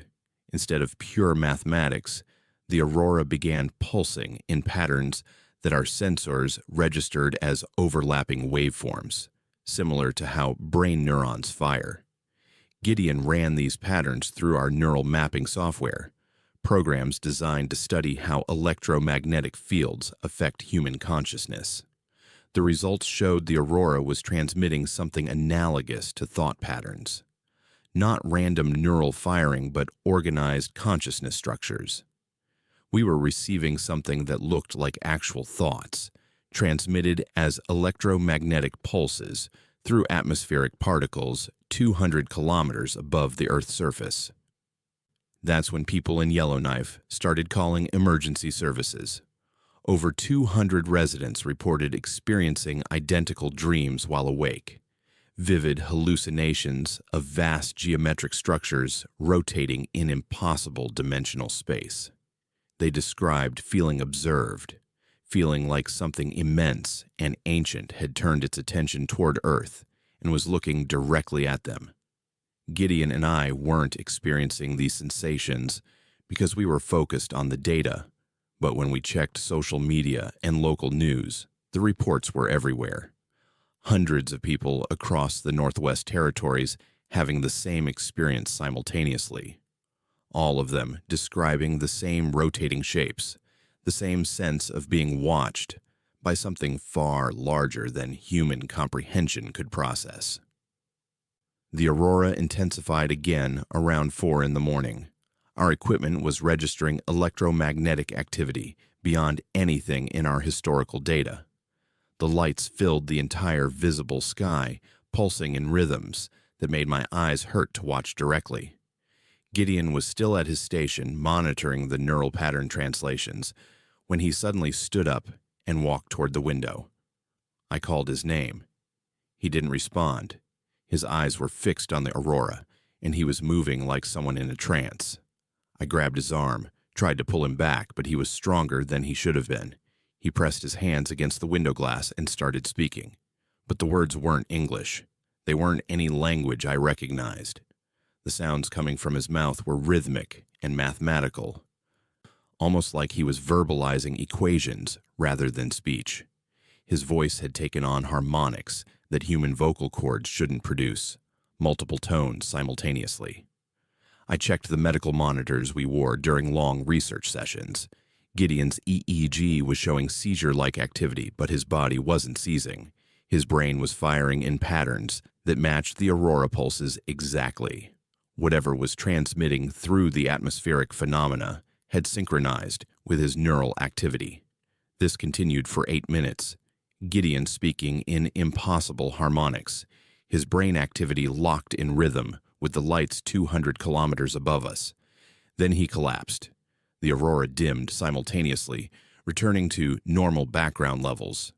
The geometric patterns disappeared from our data feeds. I got Gideon to the hospital. The doctors found him unconscious but stable, no physical trauma, brain activity elevated but not dangerously so. He woke up 6 hours later with no memory of what happened after midnight. According to his recollection, we detected unusual aurora patterns, documented them. Then he'd gotten tired and apparently fallen asleep at his station. But he was different afterward. Subtle changes that became more apparent over the following days. His personality had shifted slightly. Small alterations in speech patterns, different preferences in food and music, odd gaps in memory about personal history. Like someone had gone into his mind and changed small pieces while leaving the overall structure intact. The recordings we'd made that night showed everything exactly as I remembered it. The mathematical communications, the neural pattern transmissions, Gideon's trance state. But when I showed these to colleagues, they saw only standard aurora data. The patterns the AI had detected, the mathematical sequences, none of it appeared in the recordings to anyone else. Only I could see what was actually there. Gideon couldn't see it either.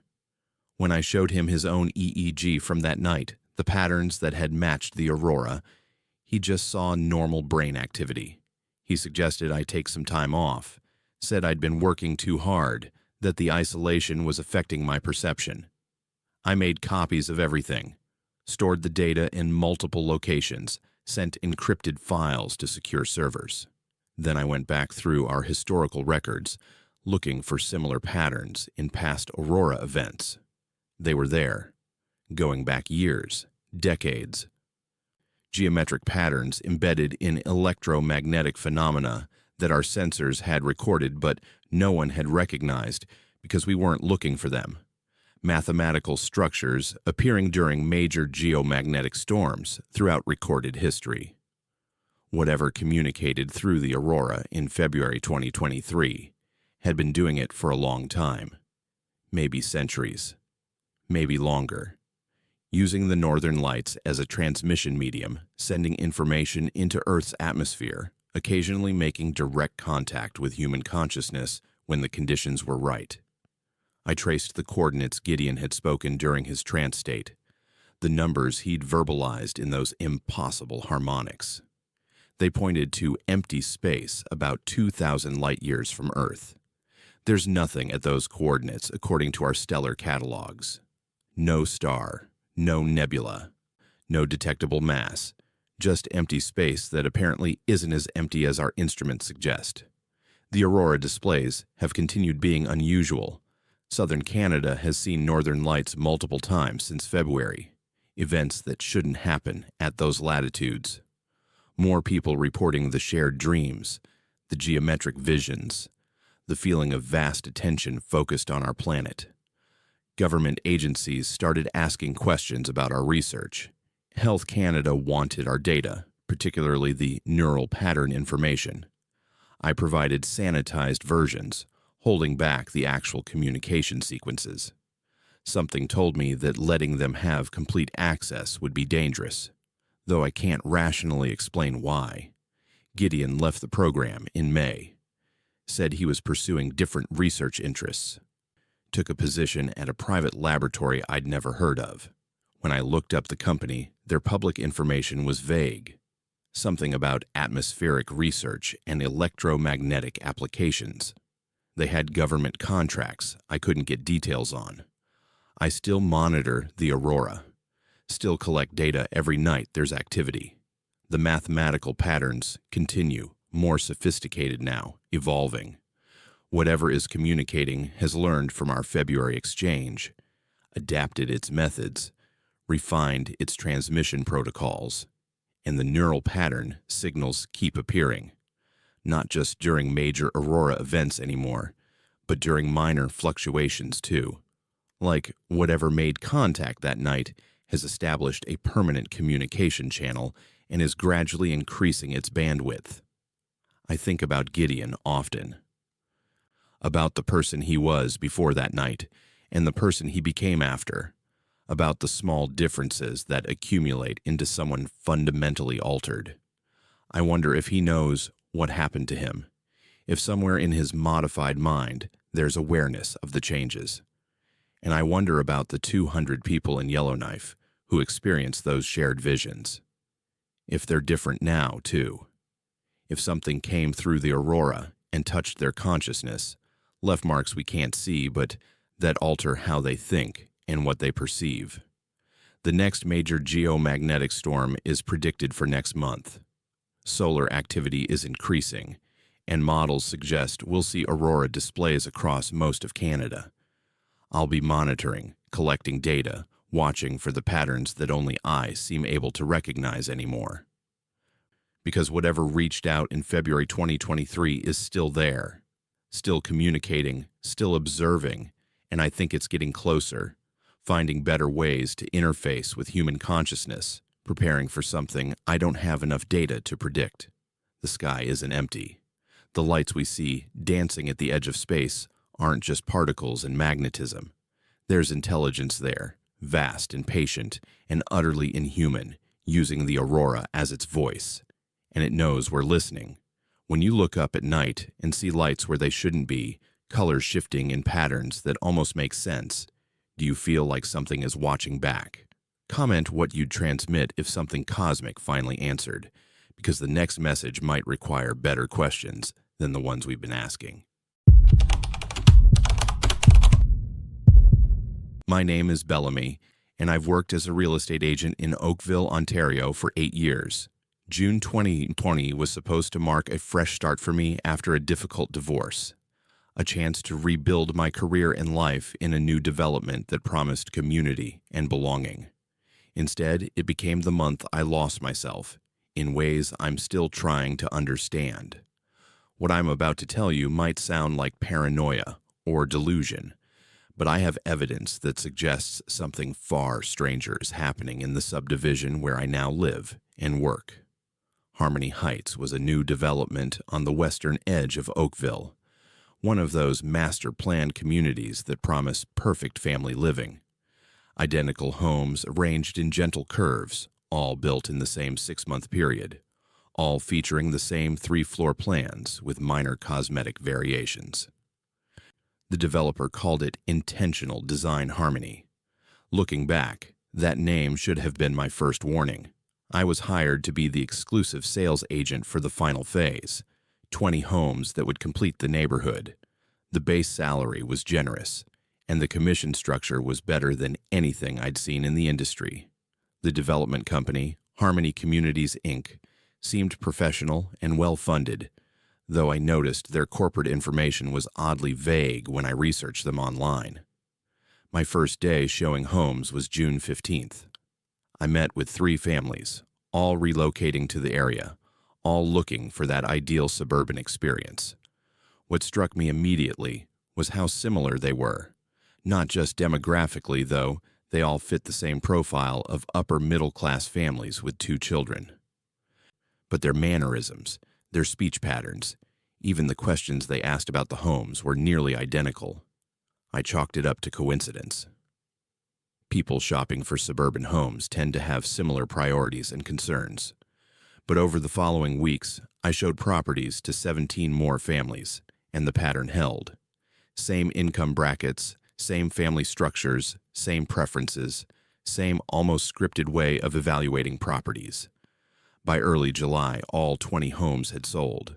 The closing process was unusually smooth. No mortgage complications, no inspection issues, no buyer hesitation. Every family paid the exact same price despite having different household incomes according to their financial documents.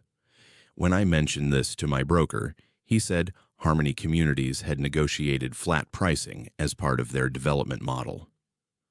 It made business sense, even if it felt slightly odd. The families all moved in during the same week in mid-July. I helped coordinate move-in schedules, provided welcome packages, did the standard new homeowner orientation. That's when I started noticing details that made my professional smile feel increasingly forced. Every family had the same moving company. Every family's furniture followed similar style aesthetics, modern minimalist with neutral color palettes. Every family's children were the same age ranges, kindergarten through 3rd grade. Every family drove either a gray, white, or silver minivan, rotating through those 3 colors in a pattern I could predict by the time I'd visited the 15th home. I told myself I was being ridiculous. Suburbs attract similar demographics. People with means tend to shop at the same stores. Modern design trends create uniformity. Everything I was observing had rational explanations. Then I started having trouble with my memories. Small things at first. I'd arrive at the office and couldn't remember my drive there. I'd find myself standing in a client's kitchen with no recollection of how the conversation had started. Time would skip in ways I couldn't account for. Gaps of 15 or 20 minutes where I'd apparently been functioning normally, but retained no memory of it.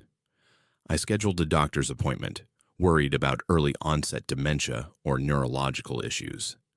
The physician ran standard cognitive tests and found nothing wrong. She suggested stress, mentioned that divorce and career transitions could manifest as memory problems, prescribed anxiety medication I never filled, because I knew it wasn't stress. I knew something else was happening. I started documenting everything, took photos constantly, recorded conversations with my phone, kept detailed written logs of my daily activities. When I reviewed these records, they showed me functioning perfectly normally during the time gaps I couldn't remember. Having complete conversations, showing homes, eating meals, all documented but absent from my conscious recall. In one video, I watched myself give a presentation to a new family about property values in school districts. My voice, my gestures, my professional demeanor, all exactly as they should be. But I had absolutely no memory of that appointment. According to my calendar, it had happened 3 days prior. According to my lived experience, it had never occurred. I went back through my records from June, from before I started working in Harmony Heights. The memory gaps weren't there. My documentation showed consistent, uninterrupted recall of events. The problems began exactly on June 15th, my first day in the development. That's when I started examining my personal records more carefully. My apartment lease, signed in May, showed an address I didn't recognize initially. When I looked it up, it was in Harmony Heights, Unit 2847, a ground floor apartment in one of the residential buildings I'd been showing, but I didn't remember moving there.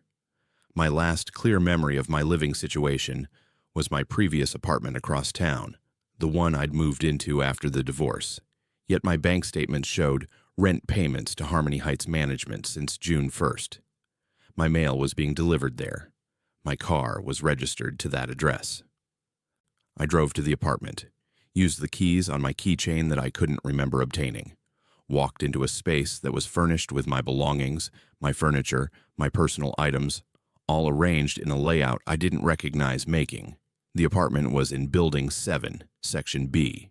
All the other ground floor units in that section were occupied by real estate agents. I recognized 3 of them from industry events, people who'd apparently joined Harmony communities around the same time I had. When I spoke with them in the shared courtyard, they all expressed the same enthusiasm about the development, used the same phrases to describe their satisfaction with the community. And they all had the same gaps in their recall. None of them could clearly remember moving in. None of them had strong memories from before June. They didn't seem concerned about this. When I pressed them, they'd smile and change the subject, redirect to talking about how wonderful Harmony Heights was, how perfectly it met their needs. I went through my phone's photo gallery systematically, found pictures of myself I didn't remember taking. Hundreds of them, all showing me standing in front of different Harmony Heights homes. Same pose in every image, same professional smile, cycling through seasons of clothing despite all the photos being time-stamped within the same 3-month period.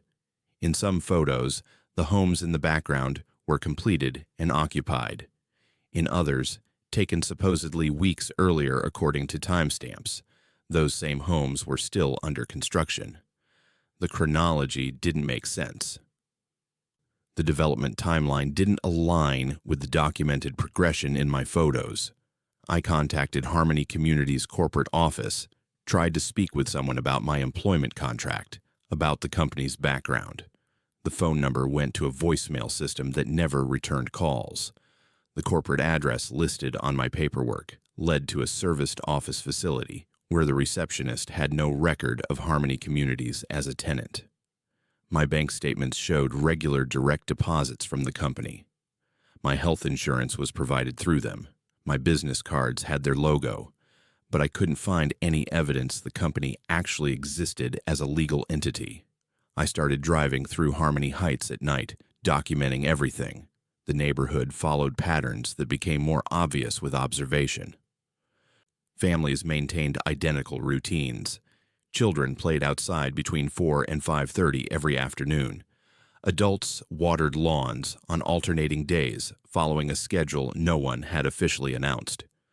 Garbage bins appeared on curbs precisely at 7 p.m. on collection nights, and the residents smiled too long. Every interaction, every greeting, every casual conversation ended with a smile that held 3 or 4 seconds past natural.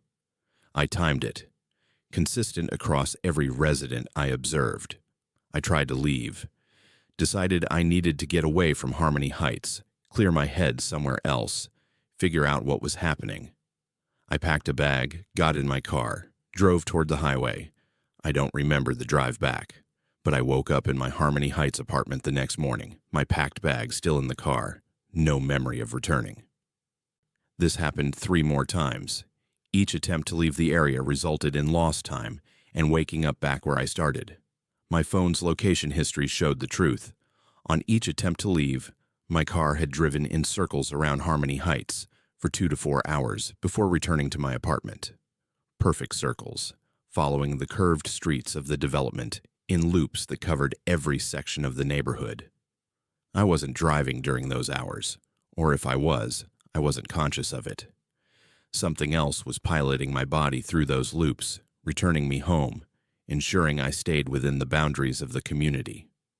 Yesterday, I reviewed my earliest photos from June, found images I don't remember taking from my first day showing homes. In one photo, I'm standing in front of the model home. Same professional pose I've apparently been using all along, but the metadata shows it was taken in March, 3 months before I was hired. I found similar photos going back further. Same pose, same smile, same location, time-stamped throughout 2019. Throughout 2018, I've apparently been photographing myself at Harmony Heights for years, long before the development was completed, long before I consciously knew it existed. And in the oldest photos, the ones from 2018, my face looks slightly different. Younger by a few years, which makes sense given the time passage, but also subtly altered in ways I can't quite articulate. Like someone started with a photo of me and made small adjustments, iterating toward the face I see in the mirror now. I don't know who I was before Harmony Heights. I have memories of a previous life, a divorce, a career in real estate, a childhood in Montreal. But when I try to verify these memories with concrete evidence, I find gaps. Photos that should exist but don't. People I remember but can't locate. A past that feels real but lacks documentation. What I do know is that I live here now. I work here. I show homes to families who will become identical to all the other families. I smile too long when conversations end. I follow routines I don't remember establishing. And I can't leave. The development is expanding. Harmony Communities just broke ground on Phase 4, another 30 homes on adjacent land. They've hired 2 more agents to handle the increased inventory. I met them both last week. They're enthusiastic about the opportunity. They don't seem to notice they use the exact same phrases I did when I started. They don't question their memory gaps. In a few months, they'll be like me, like all of us, part of Harmony Heights in ways that go deeper than residence or employment, integrated into whatever this place actually is. I'm writing this down while I still can, while I still have enough awareness to recognize something is wrong, but I feel that awareness fading. Each day, the gaps in my memory expand.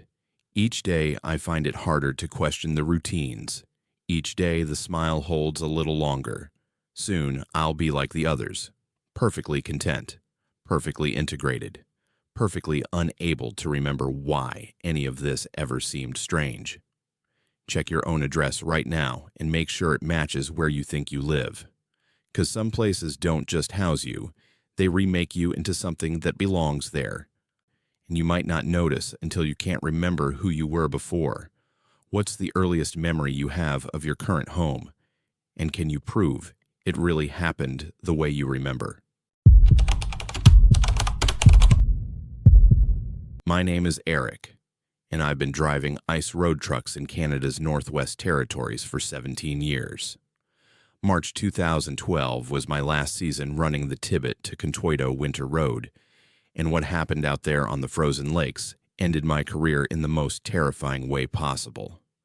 I'm breaking a non-disclosure agreement by sharing this, but some experiences are too important to keep buried under legal threats and government classifications.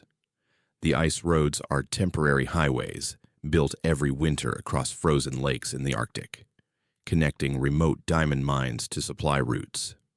It's dangerous work, driving 70-ton trucks across ice that's only marginally thick enough to support the weight, in temperatures that drop to -50°C, through darkness that lasts most of the day. We lose trucks through the ice every few seasons, lose drivers occasionally. It's accepted risk in an industry that pays well precisely because it's so deadly. March is late season for ice road work. By then, the ice is deteriorating, daytime temperatures sometimes climbing above freezing, structural integrity becoming questionable. Most hauling companies shut down operations by mid-March, but the mines push for every possible delivery before breakup. I'd taken a late-season run, hauling mining equipment to the Diavik site because the pay premium for March deliveries was double the normal rate. I should have known better. Should have trusted the instinct that told me the money wasn't worth the risk. But I had divorce payments to make, debt to clear, all the usual financial pressures that make people accept jobs they know are dangerous. I left Yellowknife on March 19th, loaded with drilling components and replacement parts. The route was 400 kilometers of ice road, crossing multiple lakes connected by short land portages. Weather forecasts showed temperatures dropping overnight, which was good for ice stability, but also reported unusual seismic activity in the region. Small tremors, nothing that should affect the road, but enough that some drivers had turned back rather than risk it. I kept going. The first 200 kilometers were routine, ice solid, road well maintained by the greater crews. I passed 2 other trucks heading south with empty trailers, got standard communication on the radio about conditions ahead. Everything normal for an ice road run. Around midnight, 60 kilometers from the next checkpoint, my engine started running rough. Temperature gauge climbing, power dropping, classic signs of fuel gelling in the extreme cold despite the additives. I pulled over on a wide section of the lake, let the engine idle while I checked the fuel system, hoping it was just a minor blockage I could clear. The truck wouldn't restart after I shut it down for inspection. Fuel system was fine, but something in the electrical system had failed. At -40°C, mechanical failures cascade fast. I had maybe 3 hours of residual heat in the cab before hypothermia became a serious concern, and I was 60 kilometers from the nearest shelter. I radioed for assistance. Got acknowledgement from the dispatcher. They'd send a rescue truck, but it would take minimum 2 hours to reach my position. I settled in to wait, running my portable heater off the backup battery, monitoring the temperature gauge, watching it slowly drop. That's when I saw the headlights approaching from the south, from the direction I'd come. Single vehicle, moving fast. I grabbed my radio to hail them, grateful for the coincidence of another truck on this section despite the late hour. The truck passed without stopping, didn't even slow down, just blasted past my position at full speed and disappeared north into the darkness. I tried calling on the radio, got no response. Weird, but not unprecedented. Some drivers don't stop for anything, afraid that any delay might put them on deteriorating ice. 20 minutes later, I saw headlights approaching from the south again. Same truck, same speed. It passed my position exactly as before and continued north. I checked my radio, made sure I was broadcasting on the open channel. Called out my position and situation, no response. The truck passed 4 more times over the next hour, always from the south, always heading north, always at the same speed, always ignoring my radio calls. Same truck every time, I could tell by the distinctive light configuration and the sound of the engine. But the timing didn't make sense. The checkpoint to the south was 40 kilometers away. Even driving at maximum safe speed, a round trip should take longer than the intervals I was observing. I started timing it carefully. The truck appeared every 16 minutes, exactly. Not approximately, but precisely 16 minutes between sightings. That's physically impossible on an ice road where speeds vary based on ice conditions, where there's no way to maintain that kind of precision over repeated runs. On the 7th pass, I stepped out of my cab despite the cold, waved my arms, fired a flare. The truck drove past without deviation, without acknowledgement. I got a clear look at the driver's window. Someone was behind the wheel. I could see the silhouette, but they didn't react to the flare burning bright orange in the darkness right next to the road. My radio crackled. A voice came through, distorted by static, calling for help, giving my exact position, using my call sign, speaking with my voice. I was listening to myself on the emergency channel, broadcasting a distress call I hadn't made. The timestamp on the transmission, according to my radio's log, showed it was sent 40 minutes in the future. The temperature in my cab had dropped to -15 despite the portable heater. Not mechanically possible given the insulation and heat output, but the thermometer didn't lie. I checked the external temperature sensor, -43, 5 degrees colder than it had been an hour ago, despite the weather forecast predicting stable overnight temperatures. The headlights appeared again, but this time, as the truck approached, I realized it wasn't approaching from the south. It was approaching from my position, from where my truck sat, broken down on the ice. I watched the lights come toward me from a direction where nothing existed, watched them resolve into the familiar shape of my own truck, watched it drive past with me behind the wheel. I saw myself, looking straight ahead, hands at 10 and 2 on the steering wheel, expression blank. The version of me driving that truck didn't acknowledge my presence, standing outside my cab. Just drove north into the darkness like all the others had. I got back in my cab, locked the doors, despite knowing that wouldn't help with whatever was happening. My GPS showed my position clearly, but when I checked the route map, I saw 3 other markers showing my truck's location, all of them along this same stretch of road, all of them indicating I was simultaneously in 4 different positions. The ice beneath my truck groaned. Not the normal settling sounds ice makes, but something deeper, more resonant. Like the entire frozen surface of the lake was vibrating at a frequency just below hearing. My tools started rattling in their box. The rearview mirror blurred as if the truck itself was phasing in and out of solidity. I grabbed my radio, called the dispatcher again.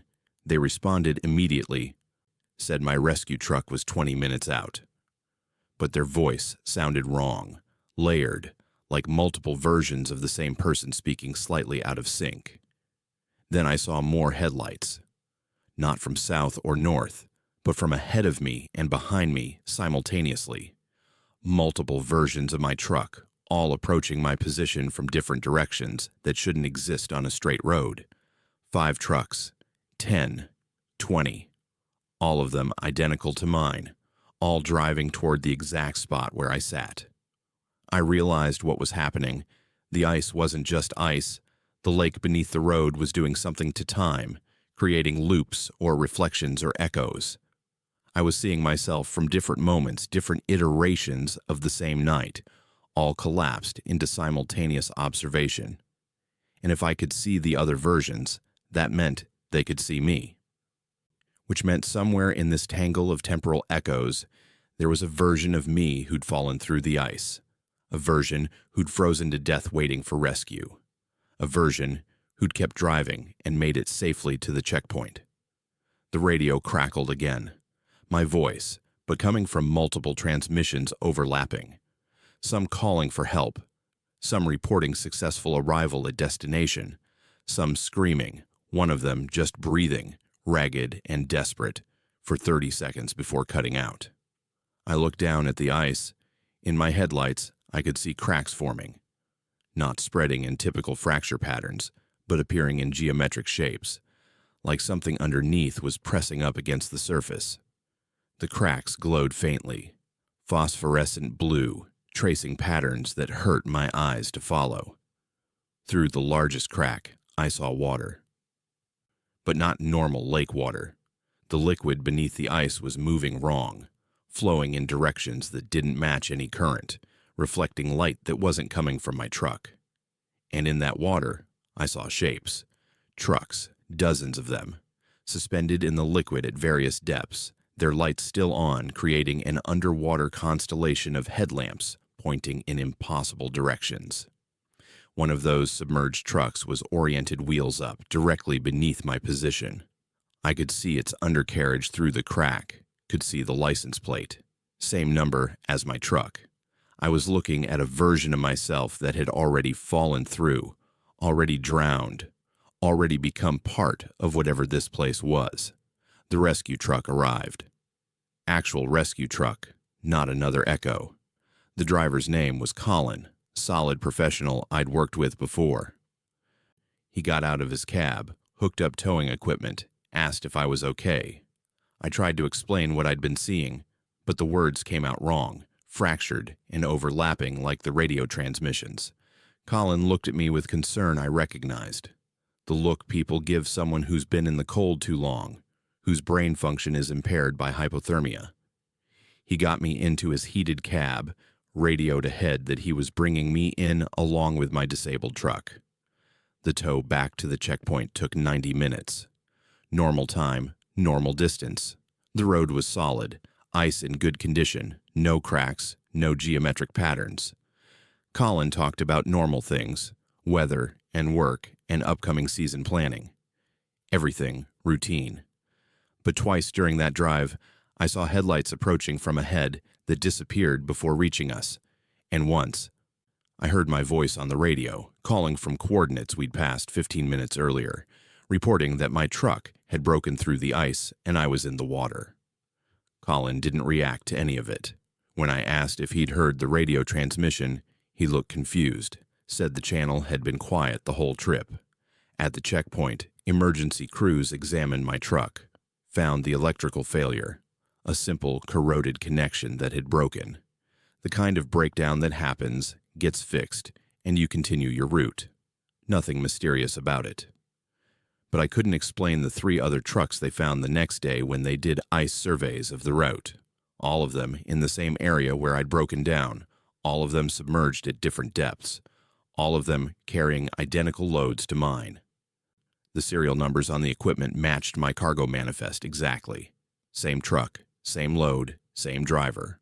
All of them versions that had broken through instead of being rescued. The recovery teams pulled up what they could, but 2 of the trucks were too deep, suspended in water that sonar showed was much deeper than the lake actually was. I quit ice road driving after they brought me back to Yellowknife. Told the company I was done, turned down the completion bonus, walked away from 17 years of experience.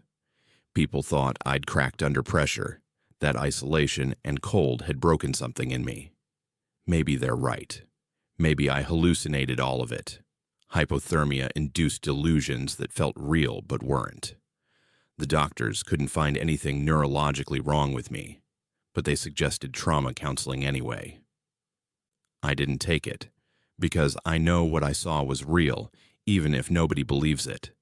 I know that stretch of ice road creates temporal echoes, that some places in the Arctic don't follow normal physical laws, that the permafrost and extreme cold and isolation can trap moments in loops that play out eternally. And I know that somewhere on that frozen lake, there are still versions of me driving that route, still breaking down, still seeing the impossible headlights approach and pass, still falling through ice that opens beneath them into water that shouldn't exist. The Tibet to Contueto Winter Road still operates every season.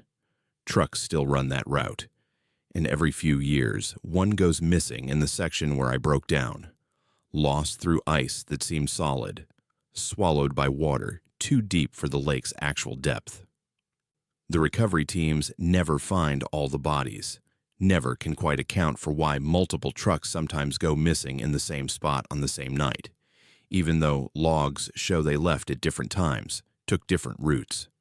I monitored the reports obsessively, watched for the patterns I know are there, the temporal signatures of a place that exists in multiple moments simultaneously.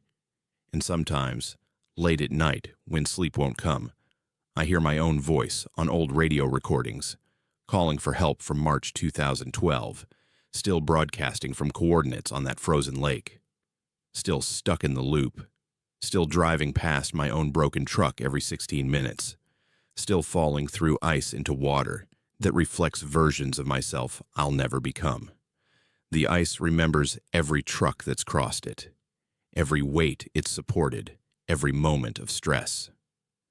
And in some places, that memory becomes more than record. It becomes reality, layered and looped and impossible to escape once you're caught in it.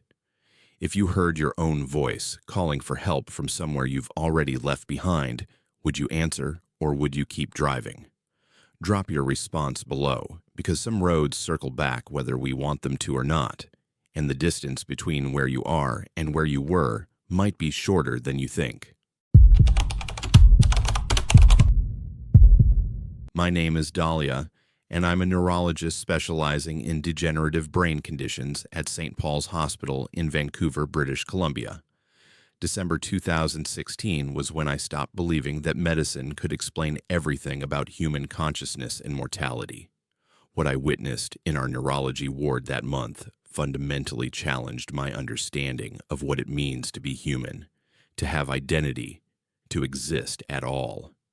I'm violating patient confidentiality by sharing this, but what's happening demands attention, even if it costs me my medical license.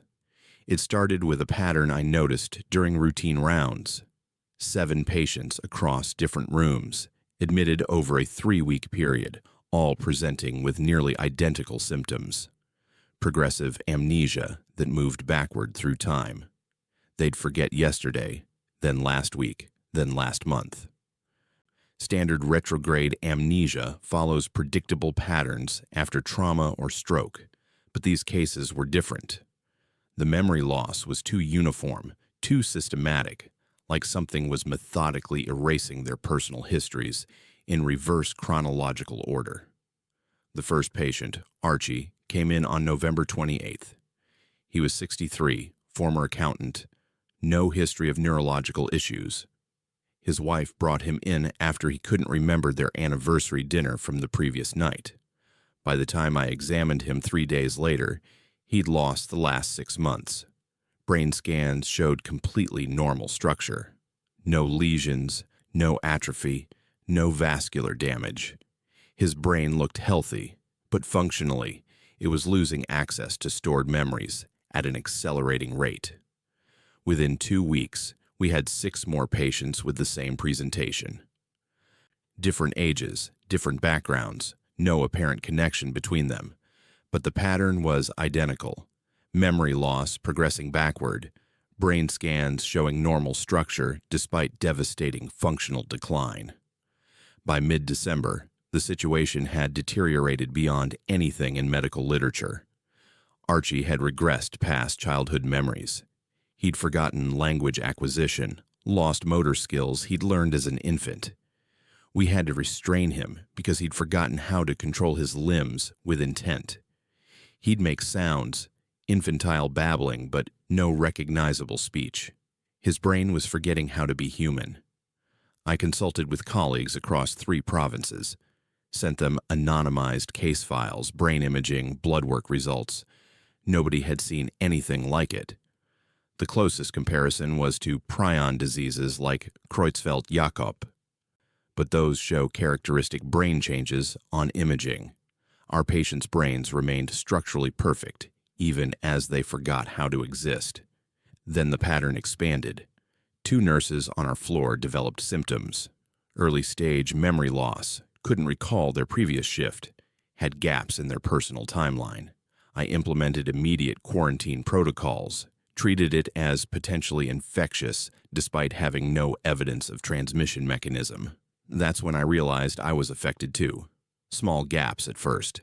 I'd finish patient notes and have no memory of writing them. I'd be in a patient's room with no recollection of walking there. Time skips, moments of functioning normally that left no trace in my conscious recall.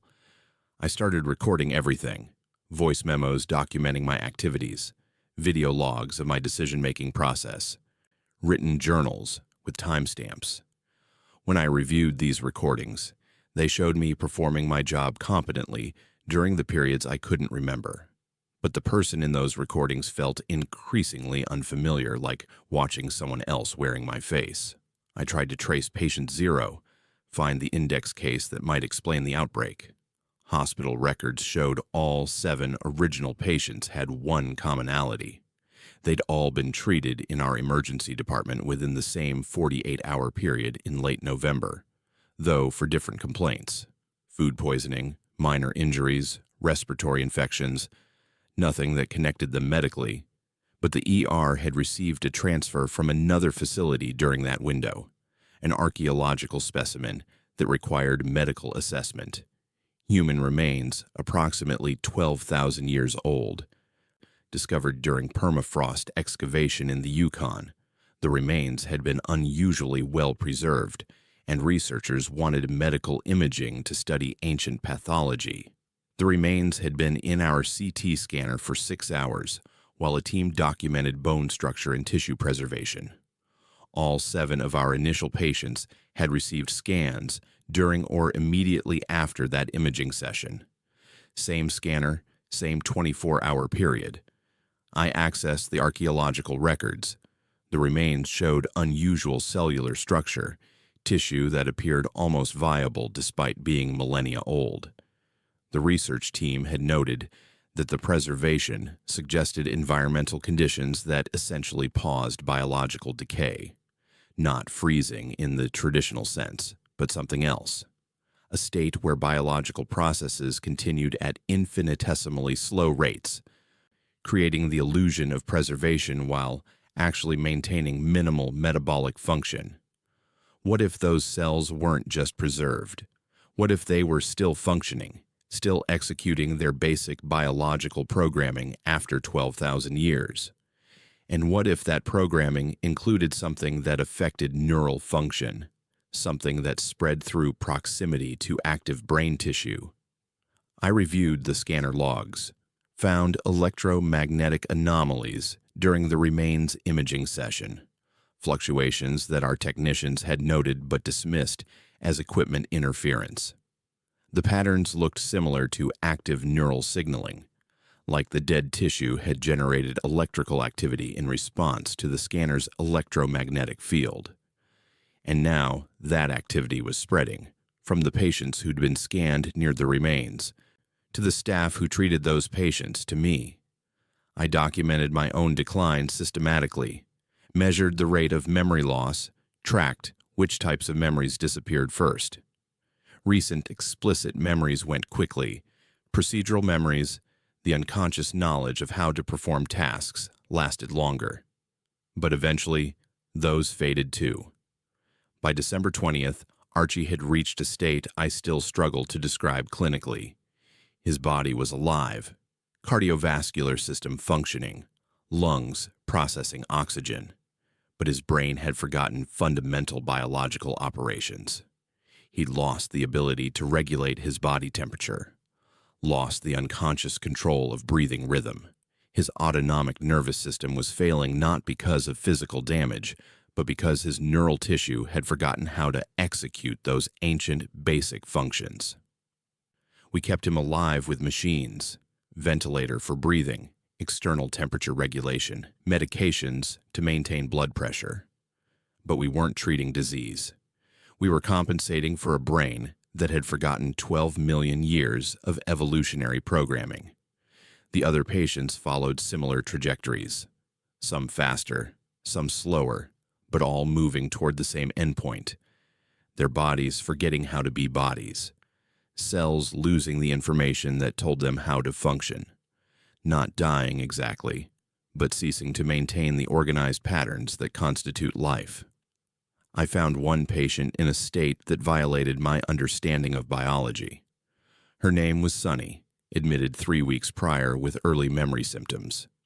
By the time I examined her on December 23rd, her body had lost structural coherence. The cellular organization that maintains form and function had degraded. She was still alive, according to our monitors, heart beating, brain showing electrical activity. But her physical form was collapsing. Bones softening, organs losing definition, tissue becoming undifferentiated mass. It looked like her cells had forgotten they were part of a human body, forgotten the genetic instructions that told them what shape to maintain, what functions to perform. They were still living cells, still metabolizing, still dividing, but they'd lost the information that made them specifically human tissue rather than just generic biological matter. I realized the ancient remains had carried something, not a virus or bacteria or any traditional pathogen, but a kind of biological amnesia, a contagion that spread through neural proximity and caused tissue to forget its own purpose and structure. The remains came from before modern humans evolved, 12,000 years ago, late Pleistocene, when other human species still existed. What if those remains weren't Homo sapiens? What if they were from something else, something that had developed differently, whose cellular biology operated on principles we don't understand? And what if the preservation wasn't natural? What if this forgetting, this progressive loss of biological memory, was how this species died? Their cells gradually losing the information that kept them alive, creating a cascade of biological amnesia that turned living tissue into undifferentiated matter, while somehow maintaining minimal metabolic function.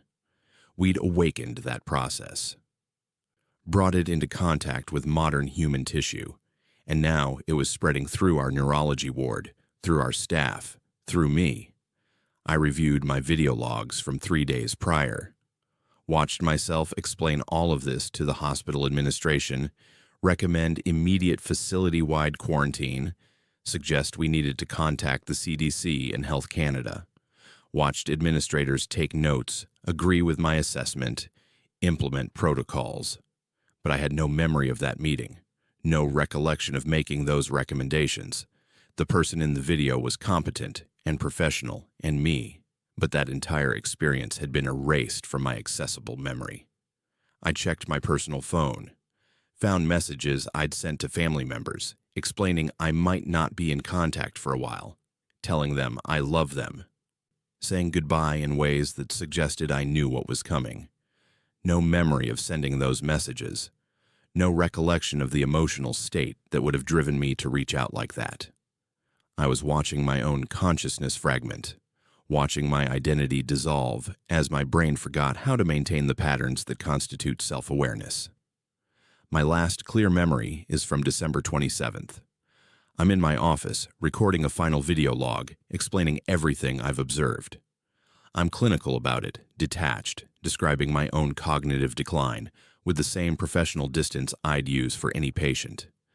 But I can see in that recording that I'm already gone. The person speaking has my knowledge, my training, my voice, but the essential elements that made me Dahlia, the subjective experience of being this particular consciousness, has been erased. I'm watching a biological machine that's learned to mimic human behavior without actually retaining human awareness. After that, I have fragments, disconnected moments that might be memories or might be fabrications my damaged brain creates trying to construct narrative from nothing. I remember being in a patient room, remember seeing my own reflection in a window and not recognizing it. Remember trying to speak and producing only sounds, infantile noise from a throat that's forgotten how to shape language. I remember sensation without context, pain without knowing what pain means, visual input without understanding what sight is, existence stripped down to pure experience with no framework to interpret it. According to hospital records I've accessed while writing this, I'm currently a patient in the same neurology ward where I used to work, admitted on December 29th.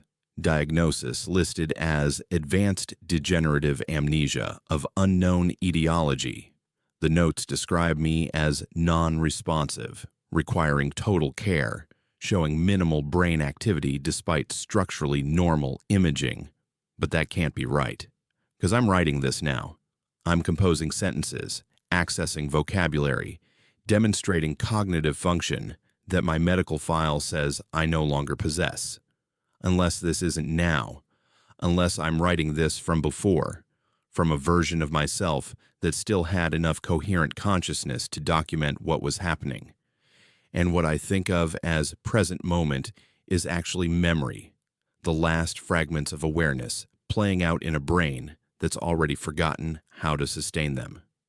The ward remains quarantined.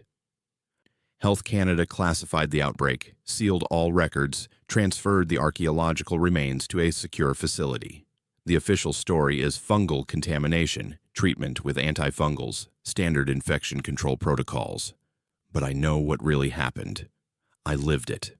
I'm still living it, in whatever form this existence takes now. My body forgot how to be human. My cells forgot the ancient programming that tells them what structure to maintain. My brain forgot consciousness itself, forgot the patterns that create subjective experience and self-awareness. And somewhere in the undifferentiated tissue that used to be me, maybe there are still fragments, isolated cells that remember being part of a neurologist named Dahlia, scattered bits of information that once formed thoughts and feelings and identity. The forgetting is contagious. It spreads through proximity, through shared spaces, through the electromagnetic fields that active brains generate. And it's still out there, still in those ancient remains, still in the tissue samples taken from the original patients, still potentially viable in any environment where it makes contact with human neural tissue. We awakened something that should have stayed buried in permafrost, something from a time before modern humanity, from a species or condition that operated on biological principles we don't understand. And now it's loose in our medical systems, in our research facilities, in places where human tissue gets studied and stored and occasionally forgotten about until someone makes the wrong connection. I don't know if I'm really writing this or if this is just the last coherent pattern my neurons can fire before they forget how to fire at all. I don't know if the Dahlia who started this document is the same Dahlia who's finishing it, or if I've already been erased and replaced by something that's learned to approximate my thought patterns without actually being me.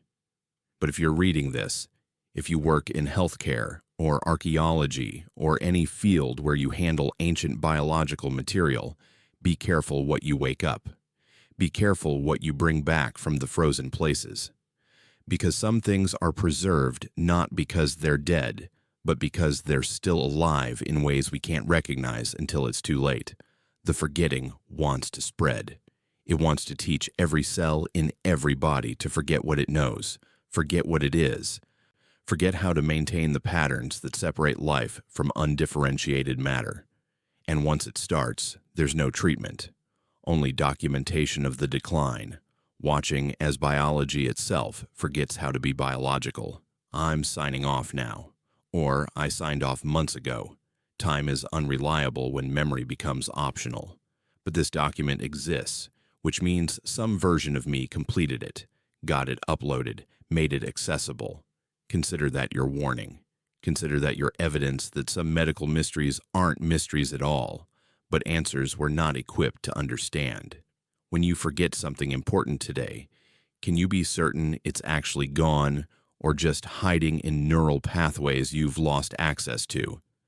Leave your thoughts below, because the line between forgetting and ceasing to exist might be thinner than the space between who you were a moment ago and who you are right now. That's all for tonight.